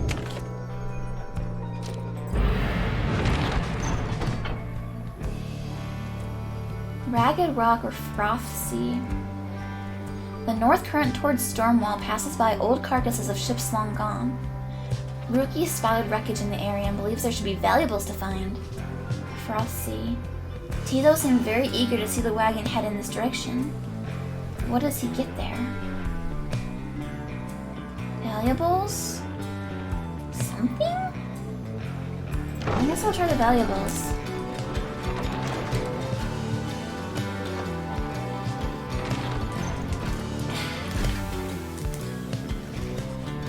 The remnants of a shattered fleet do little to raise the confidence of your companions, given that the massive deathless tempest rages to the north, not far from your position. We ought to be more concerned with that storm than in finding trinkets, Greentail. Oh, relax already, Jody, and let me do my job. I don't show up when you're out there keeping watch and start telling you to come off it now, do I? You interrupt me in the middle of my work no fewer than 4 times per day. We go on like this for some time before turning to you. Investigating the wreckage is going to take time. You may find something to show for it. Continue searching? I'm doing it. You suggest it may well be worthwhile to continue searching through the wreckage. After having come this far, Ruki grins wide. You knew you'd see it my way, sister. Now let's see what we can get. After an exhaustive search... sorry, sister. I think I was just chasing the refraction of the sun or something. There's nothing down there. Jodario fumes at all of this but says nothing. Jodario lost one hope. I didn't know there could be a bad outcome. Heck. Curse me in my greed. Listen! He's a very good dog, Cricket! He's a good dog! You and your companions look upon the deathless tempest. The stars demand you sail beyond it, yet the very thought is beyond reason. Then something in the nearby water stirs, and from it springs something familiar. Hold, good ladies and good sirs. This knight beseeches you to hear him if you please. What is it now, worm? The rites are ended. We have no further need of you. Oh, but you do! And in turn, this knight has further need of you, good lady. Out with it, then. Let us be joined. Let this knight join you, please. Can you believe this, Hedwyn? Not really, no. Nay, look ye not so surprised. Your valor and the rites did stir this poor knight's soul. He swears to you upon his long-lost honor as a would-be knight-errant of the Sea Dominion, that he shall serve you to the end. What about your other worm friends back there, the Pyre Hearts? They are base cowards! This knight can no longer abide such spineless characters. Having witnessed true glory in our clash upon the hulk of oars, never before have we been trounced so thoroughly. And furthermore, this knight shall aid your passage through the deathless tempest. It is not so that you seek passage to the north. With this knight's aid, you shall achieve your wish. Sir Gilman continues to persuade you for quite some time. He needs to know a way across the storm, some sort of long-held secret among worms exiled to these waters. Jodario pulls the rest of you aside after Hedwyn gives her a look. Are you most sure that Sandalwood would want this thing along? Mostly sure. Sandalwood wants someone for each mask, and this one seems about as good as we're going to get. Jodario glowers back at the worm, who tries his best to look presentable. How many masks do I have? Hedwyn is more gracious. He tells Sir Gilman that if he promises to help you cross the deathless tempest, then he can come along for now. This knight is overjoyed, and he hereby swears to see you pass the storm. Though first, this knight requires your consent. Give unto this knight your blessings in the name of the Night Wings, and thus he shall go forth. Yes? As you begin to say something in response, Sir Gilman cries out in triumph. He vanishes into the depths, yet through this close encounter with him, you cling to some sense of where he's going, and what he intends to do. New friend! New friend! Sir Gilman has an aura trail that extends behind him. Press to snap to the end of the trail in aura slash? Wait, what? We're not traveling by map? Determined to prove himself to you in the Nightwing, Sir Gilman emerges somewhere in the outer reaches of the Sea of Solace and calls out to you. Master Reader, if you can hear this knight, then he implores you now. Lend him your guidance. This knight's objective ought to be not far east from here. Today we shall bring peace to the embroiled sea. Know, however, that among this knight's brethren, the actions we are about to take are highly forbidden. But they are highly just. Thus, Sir Gilman sets forth to quell the storm that rages to the north. Traverse the reef. Huh?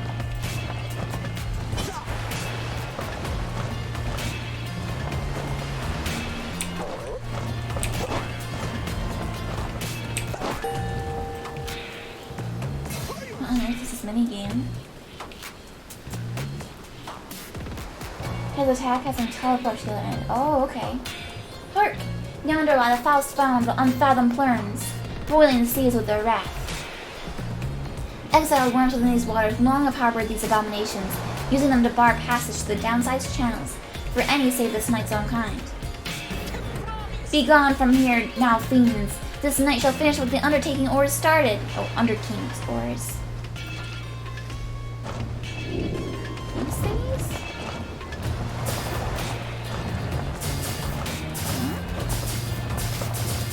Slash to the end of this trail.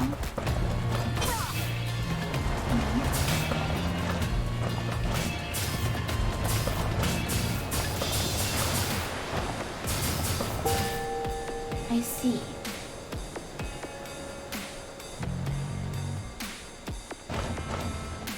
Oh no.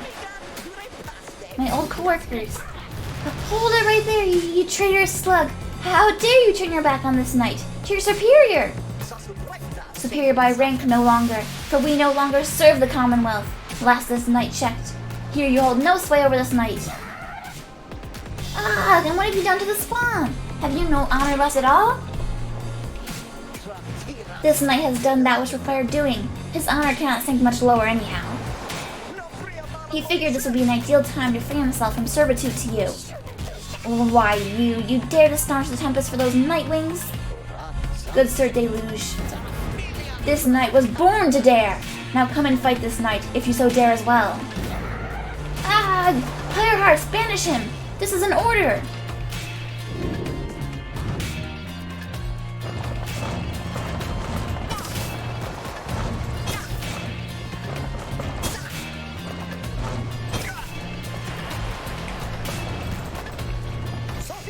What now, Sir Deluge? Shall you not face this knight yourself and leave the dirty work unto your charges? But fine, Gilman. You wish to stand against your commander, then have it your way! Sir Marsh, Lady Seagrass, to me! Banish now this troublemaker!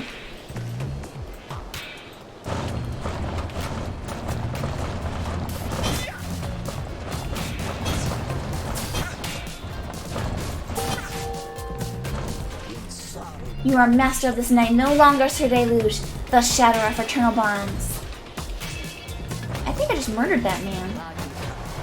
This knight would say it was an honor serving you, Sir Deluge, but that would be a bald-faced lie, and yet another stain upon his blackened reputation. Until we meet again. Maybe he's not dead. Oh wait, you lowly traitor! This knight will have your head! Gilman!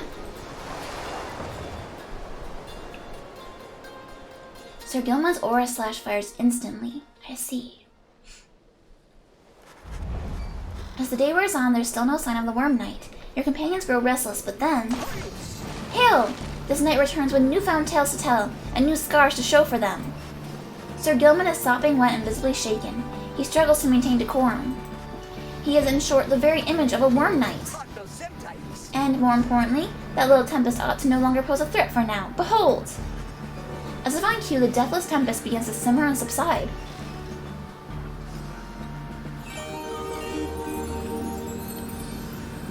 Look at that! He really did it.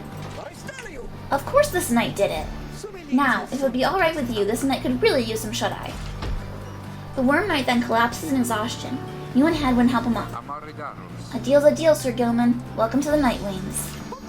Huzzah! Cool.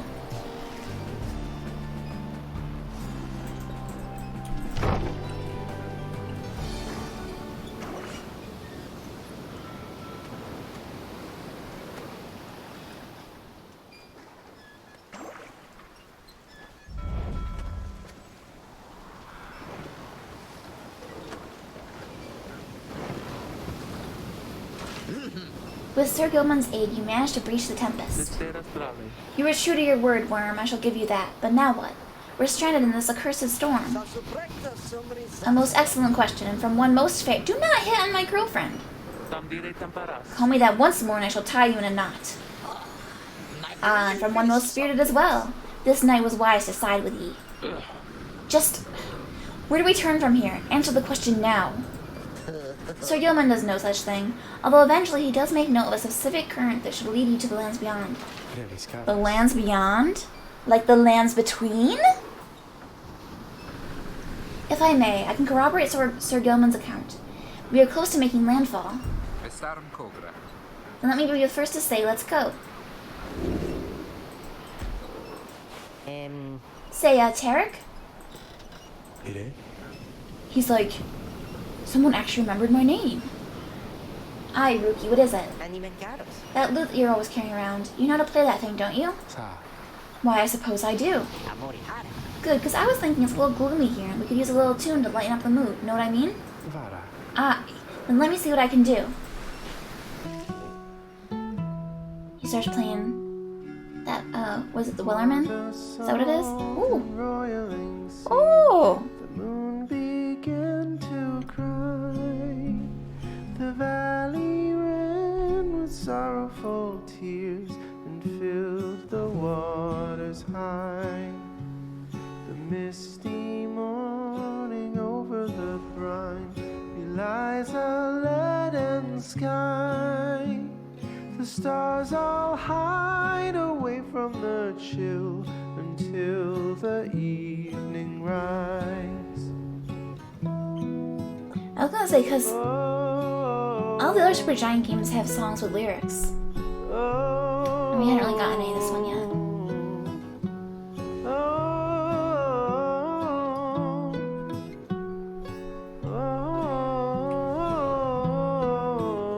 I'm scared that if I click this, it's gonna stop the music. So we're gonna listen first.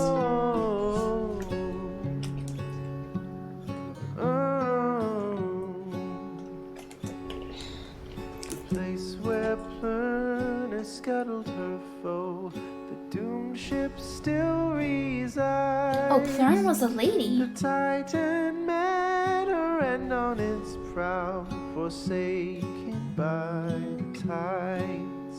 In death she leaves her stain on the place. The tempest never dies. Her final throes and shivers and shakes 1,000 years gone by. Oh, oh,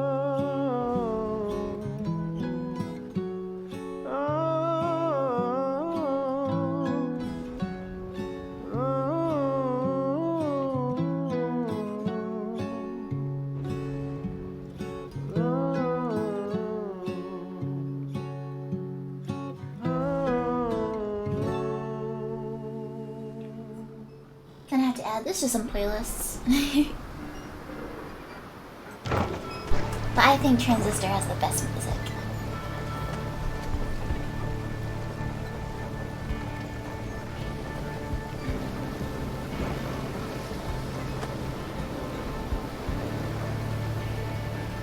Moving on. Senpai! Clint. Hello, hello. Thank you for the read. Welcome, everybody. Welcome, welcome. I'm Fangy. I'm a shapeshifting cryptid, and we've been playing, basketball? Soccer? We're playing a sports game. But, yes, thank you for the read. Let me do a shout out real quick. What were you up to, Clint? Caps look on.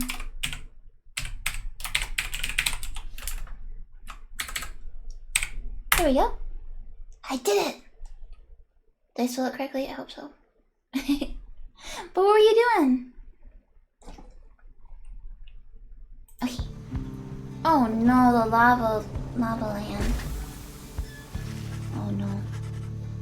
At last, your wagon rumbles onto solid, jagged ground, the land called Black Basin. Your fellow exiles unpack the wagon so you can take stock of how best to reach your destination. Oh, a shapeshift shirt thingy. Thank you, Zara. Thank you, thank you. The Black Basin. Black glass. Oh, it's obsidian, isn't it? Searing vapor and strangling forest mark the forsaken lands that loom across the sea. The 8 scribes first discovered this, the northern landmass of the downside. Digimon survive. Oh. I've never... Well, actually, that's not true. I played one of the Digimon games for the PlayStation a long, long time ago. I haven't played any of the modern ones. Oh, okay. Have fun with your wife. Hello, hello. Yes. Bye-bye. Alright.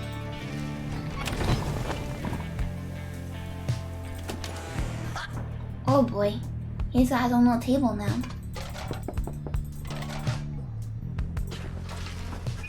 You approach Sir Gilman, who must have just finished practicing his fencing maneuvers.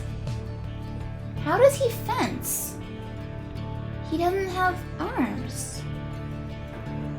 Maybe he holds it with his mouth? He regards you with a single eye. Hail, Master Reader! This knight is determined to train harder, having joined the famous Nightwings. He shall ensure that this triumvirate continues to live up to its most feared reputation. He has a mouth. Look, there's a mouth right here, Craig. Look, you can see white. There's teeth. He's got teeth, even. See? I'm not making it up.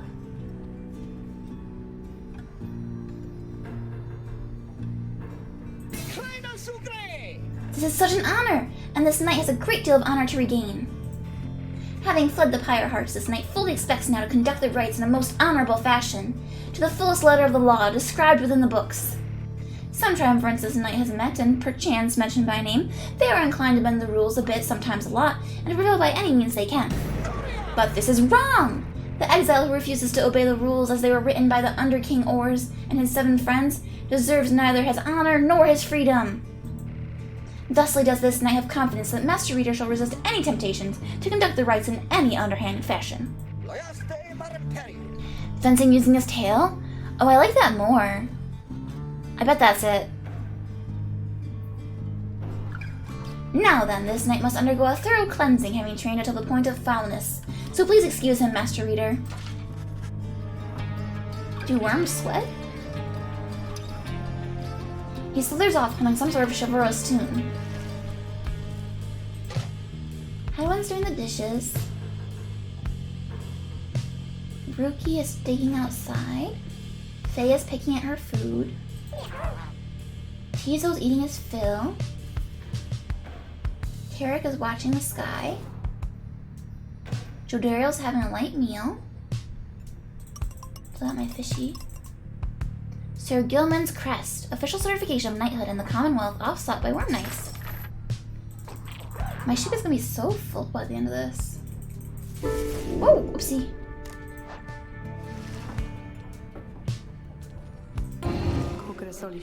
I sense my lovely readers returned. Then how may I assist you?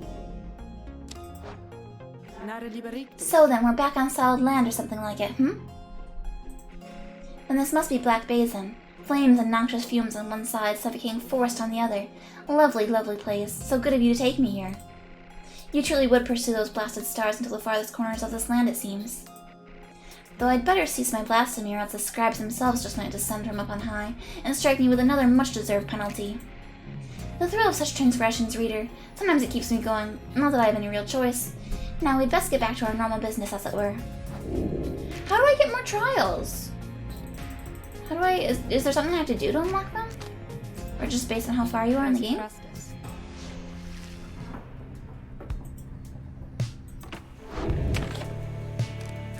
Survey the surroundings. You find that Hedwyn has asked for several volunteers to scout the area and report back. Alright everyone, don't go too far and let's meet back by dusk. Please use caution. The exiles dwelling in these lands are, well, rather territorial. For your part, you remain with the Black Wagon to keep watch. You see occasional dark shapes soaring across the sky, but none of them draw near enough for you to see any detail. Eventually, your companions make their way back, and everyone arrives as planned or earlier. Hi everyone, I'm back. I've come back. They returns from the east with little to report, save for word that the glowing molten rock there is very, very hot. This knight yet lives, although he has little else to report. The newest member of the group, Sir Gilman, returns from a northern pass visibly shaken. He appears to have discovered an intense fear of heights. Crock. Teasel wonders whether any species of fish live in the pools or rock nearby. Little imp Teasel seems disappointed to have left the water behind. He remains with you near to the wagon. There's a western pass that seems traversable, if we travel by the light of dawn. The shadows in the crags may very well cover our advance against whomever may be watching. Begging your pardon, I do not wish to contradict your strategy, madame, though in my experience we shall not remain hidden for long during the climb towards the nest of Triesta. According to the stars, the next raid shall soon commence here. The exiled harp matriarch lives in solitude among these very cliffs. Harp matriarch? The exiles are the high-wing remnants. Oh, they're harpies. They are as coarse as their feathers. They hold themselves superior. You may have no love for them inherently, but they have no such qualms with me for now. I may be able to negotiate safe passage. Negotiate with them? Then Hedwyn steps in as the lone minstrel bows and backs away. Hey, let's not decide on this just yet. We're not going anywhere right now, that much we can agree on. We'll decide how best to go ahead the come morning. For now, let's take the rest of the afternoon and get our bearings. Jodariel glares at the sky as everyone else disperses. Locations. Which of these did you people usually do?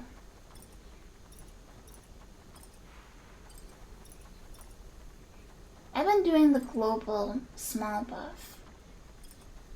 Maybe I should try one of these just to see it.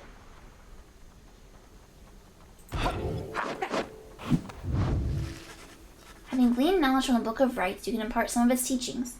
As each exile's path towards enlightenment is personal, you'll have to mentor them one at a time.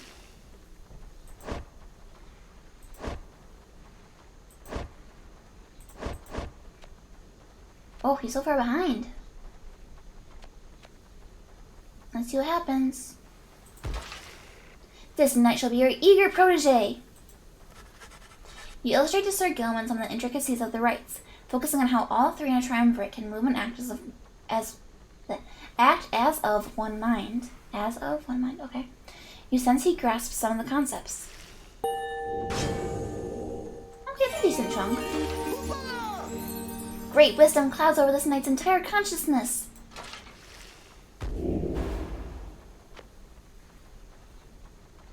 If him and his allies are all banished, he returns immediately. After he banishes an adversary, one of his banished allies shall instantly return. After using his slash, Sir Gilman instantly recovers all of his stamina. For 10 seconds after banishing an adversary, Sir Gilman deals an additional 10 damage to the adversary's pyre.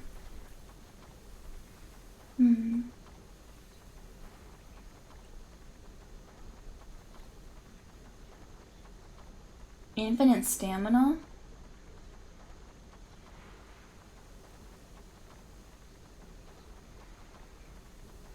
I still don't understand the saluting thing.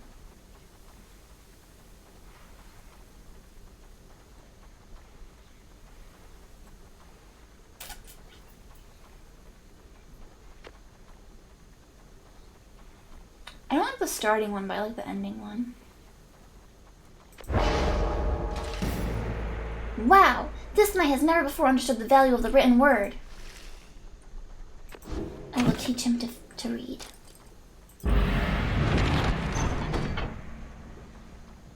To the Black Shore. The low road to the nest of Trieste passes through razor-sharp sands. Jodariel wishes to avoid the harps by staying on low ground. The high road to the nest of Trieste is patrolled by the Commonwealth's ancient enemies. The lone minstrel believes he can negotiate safe passage with the harps via this path. I'm gonna trust in the minstrel. He seems to know his stuff. Although also, I ignored Jodariel's advice for the last one, and then it didn't work out so great. Show yourselves, you frightened little birds! All day long, winged shadows cross the sun. You're being watched. Jodariel is very unhappy about it. The lone minstrel now attempts to calm her. Perhaps I can communicate with them. Please believe me, madam, when I say your enmity towards the harps had best be held in check here. Jodariel looks at him with fury in her eyes, yet he retained his calm demeanor. Soon she grants his request with a silent gesture. Then he calls towards the heavens. Good sisters, we are humble travelers such as you, and we beg your leave. We journeyed by the sea and seek safe passage through your lands. We shall not disturb your hunting or your nests. The request is met with nothing but silence. You search in vain for any indication of acknowledgement. Then without notice, one of them appears. She swoops the minstrel up and out of sight before Jodariel can respond. Damnation! Wait here, I shall go find him. For a long, terrible moment, you're alone with your panic. Soon, however, the lone minstrel returns amid the sound of flapping wings. He dusts his cloak and calls out towards them. We thank you for your hospitality, good sisters. We shall be on our way. Having seen this, Jodariel returns sullen. The exiles of the Highwing remnants are letting you pass for now. It seems they are having some dispute within their ranks and wish no further troubles for the time. It is a warning, one that leaves Jodariel fuming. Jodariel lost -4 hope? Ouch.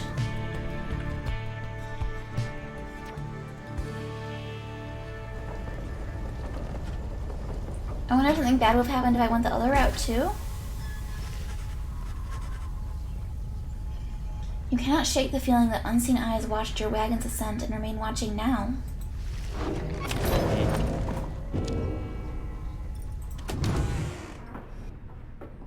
Nobody in here wants to talk to me? Faye is being uncharacteristically quiet. Tizo's taking stock of the books. Jodari's pacing back and forth. Oh, Jodariel. Everyone is browsing the book. Where's Gilman? Oh, getting psyched up. Okay.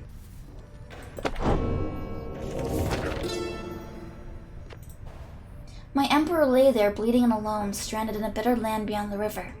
With fleeting consciousness, he understood the folly of his quest and the folly of his rule over his country. Thus did he await the last embrace. It was the imp Haub that nursed him back to health and warned him often of the dangers he would have to face. Many enemies of Myr would come and search for him, some under employment by the rope collar, some longing openly for cold, uncomplicated vengeance.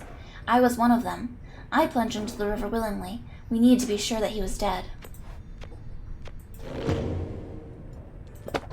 Do I ever... So we have Forward, Emperor's Fall.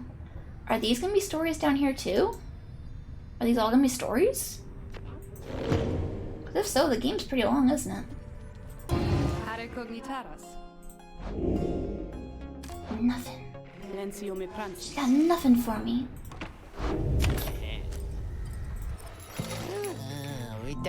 Oh, hey, you guys, what brings you way out here? No, wait, don't tell me. I don't want to know. All I want is you to get the best deals on the downside. What is this? After dousing the adversary's pyre, the bearer's pyre is restored by up to 5. Up to? So what's the minimum then? Sunken Shadow. Adversary's banished, take longer to return. That's pretty good.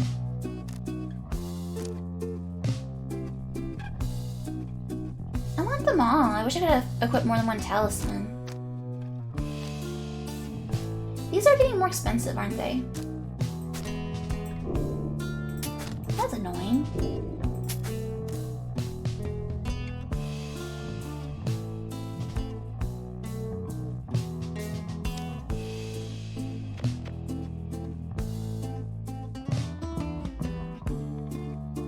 Oh, okay. I see.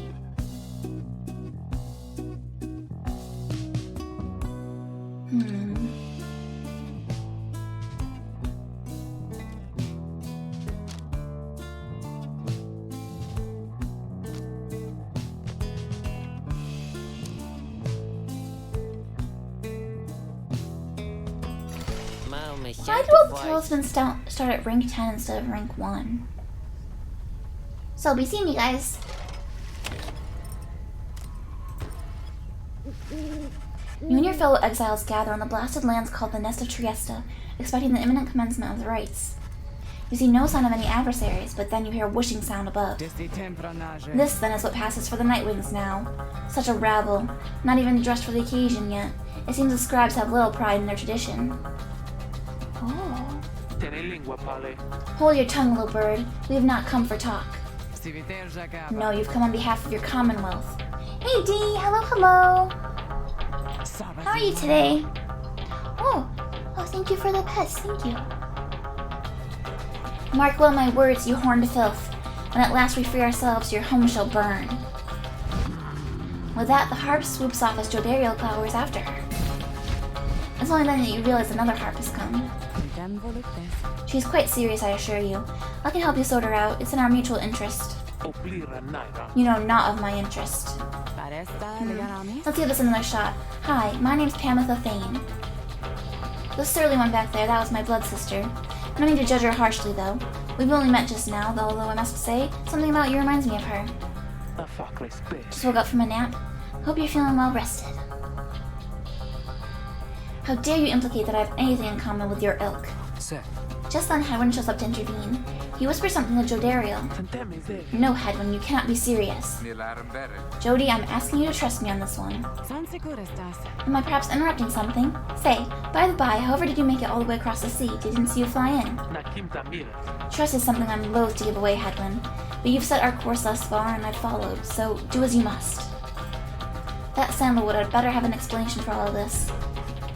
Jodariel storms off as Hedwyn turns to you. What's your take on this one, my friend? Our informant wants someone for each mask. I hadn't expected we'd run into a harp, yet here she is. What are you getting from her? You turn your attention to Pamitha, who's been watching with amused interest. Ah, a reader, are you? Pleasure to make your acquaintance, darling. Well, here I am. Gaze intently all you like and tell your comrade the truth of it, why don't you? You sense that she's conflicted about something, though you do not know what. You also sense, however, that her motives here and now are earnest. She seems all right. Express reservations. Admit you do not know.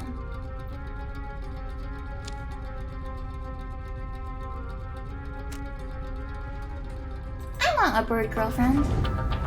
You tell Hedwyn that you think the group should take its chance with Pamitha and take her at her word. My thoughts as well. I do hope that Jodariel will come around. Oh my gosh, Jodariel's just gonna have like permanent minus hope now, huh? He then turns to Pamitha. I'm Hedwyn. We'll accept your offer on 2 conditions if you'll hear me out. Conditions? Why sure, I love a good condition or two. First, after we finish here tonight, you come along and make sure that your blood sister and her friends don't give us any trouble when we're headed out. Another bot? 2 bots in one day?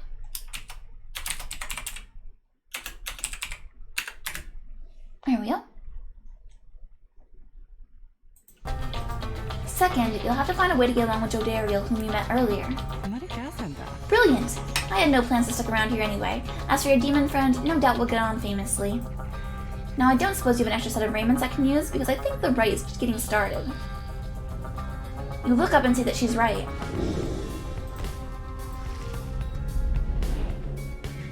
Let's see.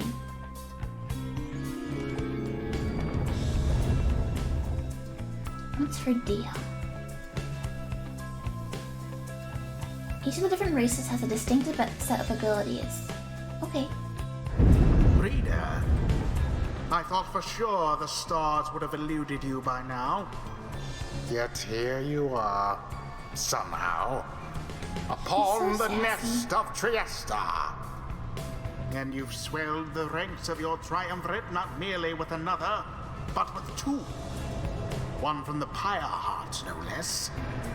And one who seeks the favor of the adversaries whom you'll imminently face.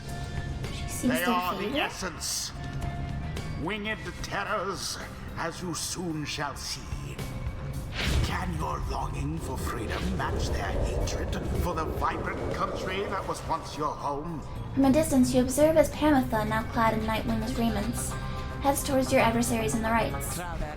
You. What sort of heathen harp would dare take wing against us? Your new companion then loosens the bindings on her mask. Hello there, Tamitha. Tamitha and Pamitha. Pamitha's blood sister stares back at her a while before responding. What in the saint's name are you doing here with them? Doubtless come to dig your talons in my back again. No, sister, I've come to have a word with you. Save it. I cannot help but share your poisoned blood, but I shouldn't ever count you as my sister. You expect me to believe that you came all this way for talk? You waste your time as ever.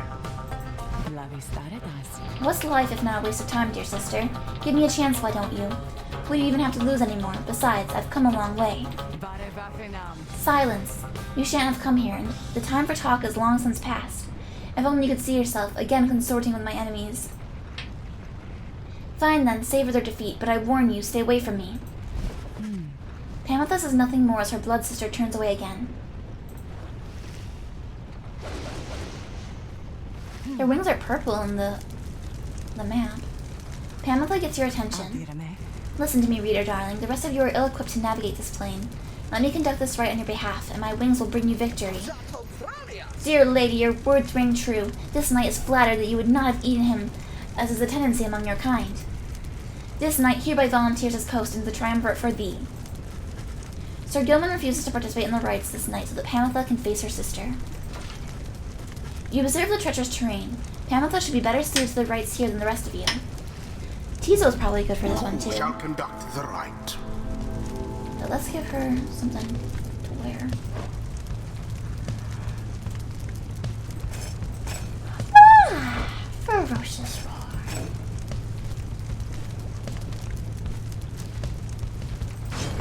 Pamitha. Well, I thought you'd never ask there, darling. I accept. If the little bird is going to conduct the rites for us, then I shall not. I expected that.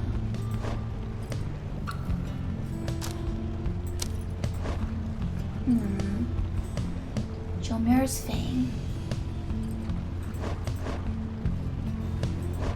Okay, so Gilman won't come. Tizo, Faye, Ruki. Who should I bring for murdering people? I guess Faye.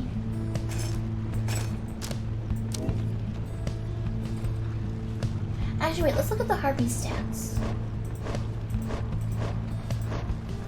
Oh, I already selected her, so I can't view them. Heck. Oh, it's because he's scared of heights. Could be.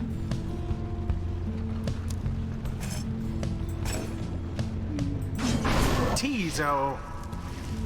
Cree-cree! Tizo promises to do his best against Tamitha and the Essence.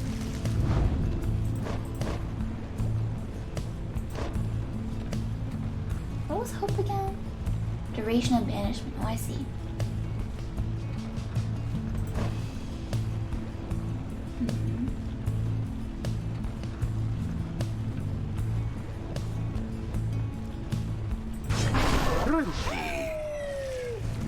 Huh? Oh, yeah, you got it, sister.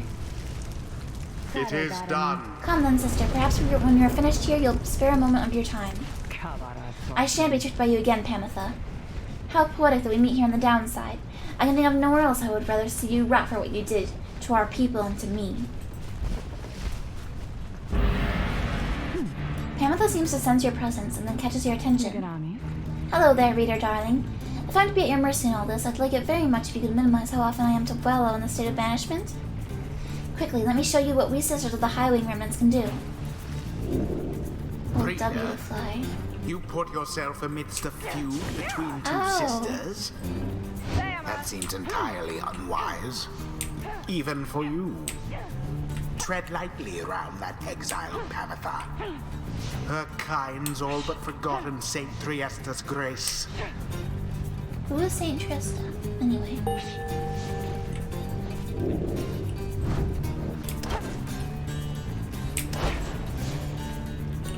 Pamitha's dash knocks others away. Oh, that's cool.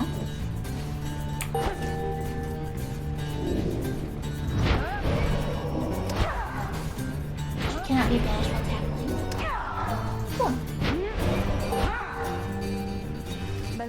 Cool. See, darling, we harps were not so bad. Now I suppose we better get to work, Just don't go underestimating Tamitha over there. I trust you'll do the best you can. To the skies, sisters. Tail in formation.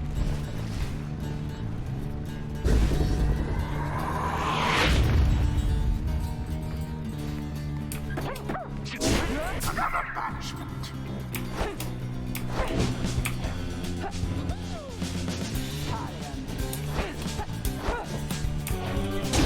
Already does your adversary's flame begin to flicker.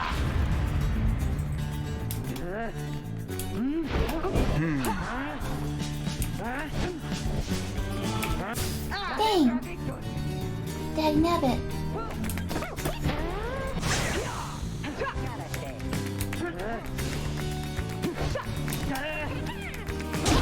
Your flames grow. Tizo, was it? Tell me something. You know how to fly. Tizo's rather proud of his ability to flutter, as a matter of fact. Then listen up. My blood sister there shall swoop right past you if you're careless. But we, the harps, simply cannot get much altitude down here. So if she goes for any unfair tricks, just jump up for it and catch her in the act. She always hated when I used to do that to her. Press W to block flying adversaries.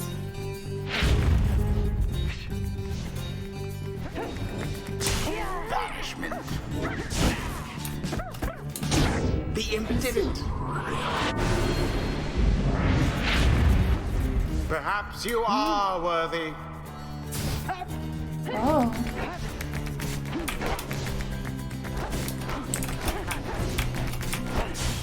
Someone there rose to the occasion.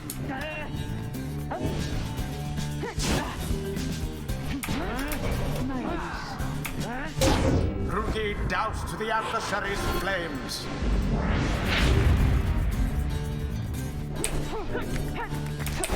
For example, Oopsie.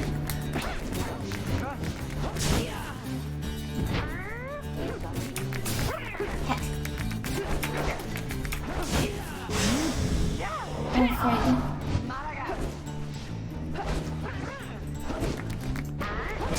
one false move.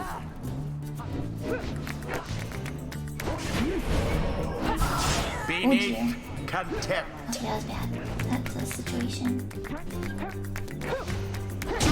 The orb quenches the flame. Oh, hey, Snuffle! Snuffle!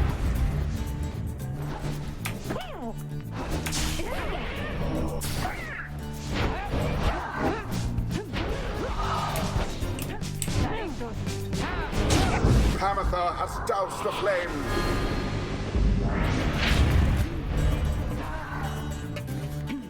How careless.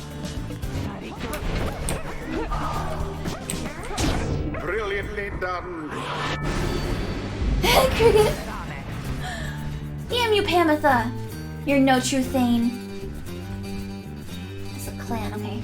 To think that you have the gall to call me sister, still after everything you wrought upon us. I hate to break it to you, Tamatha, but I don't think my actions, however much they hurt you, had any effect on our familial status. Look, I know I wronged you, that's why I'm here.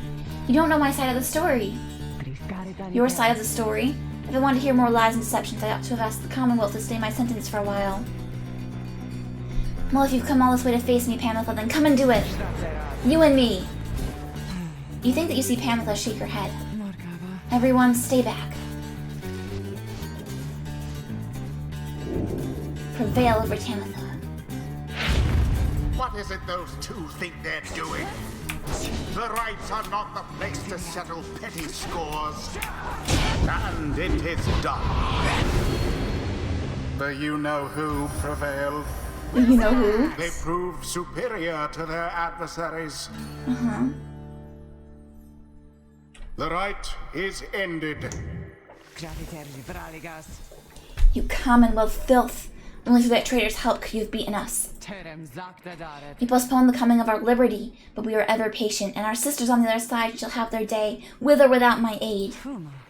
Tamatha, wait, please. You found good company there, Pamatha. May you wither here with them.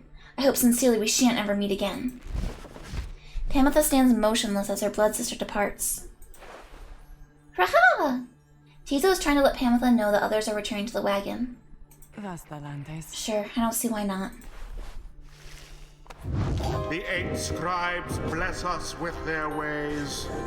'Twould appear that rookies not too old Faster, to stronger, learn and a little new better looking tricks. too? I mean, is there anything I can't handle? Cast his aura farther. When rookie banishes adversaries by casting his aura, the blast can banish nearby adversaries.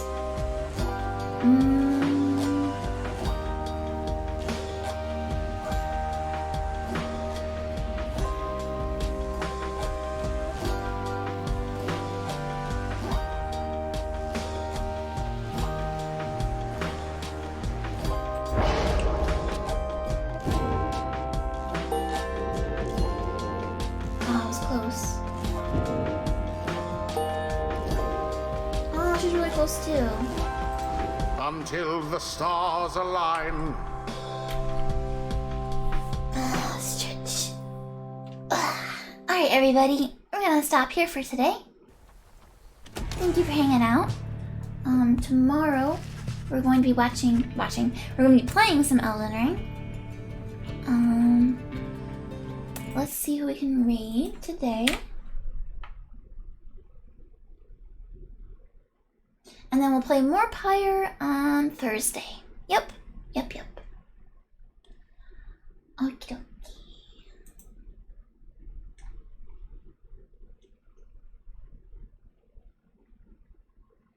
Oh.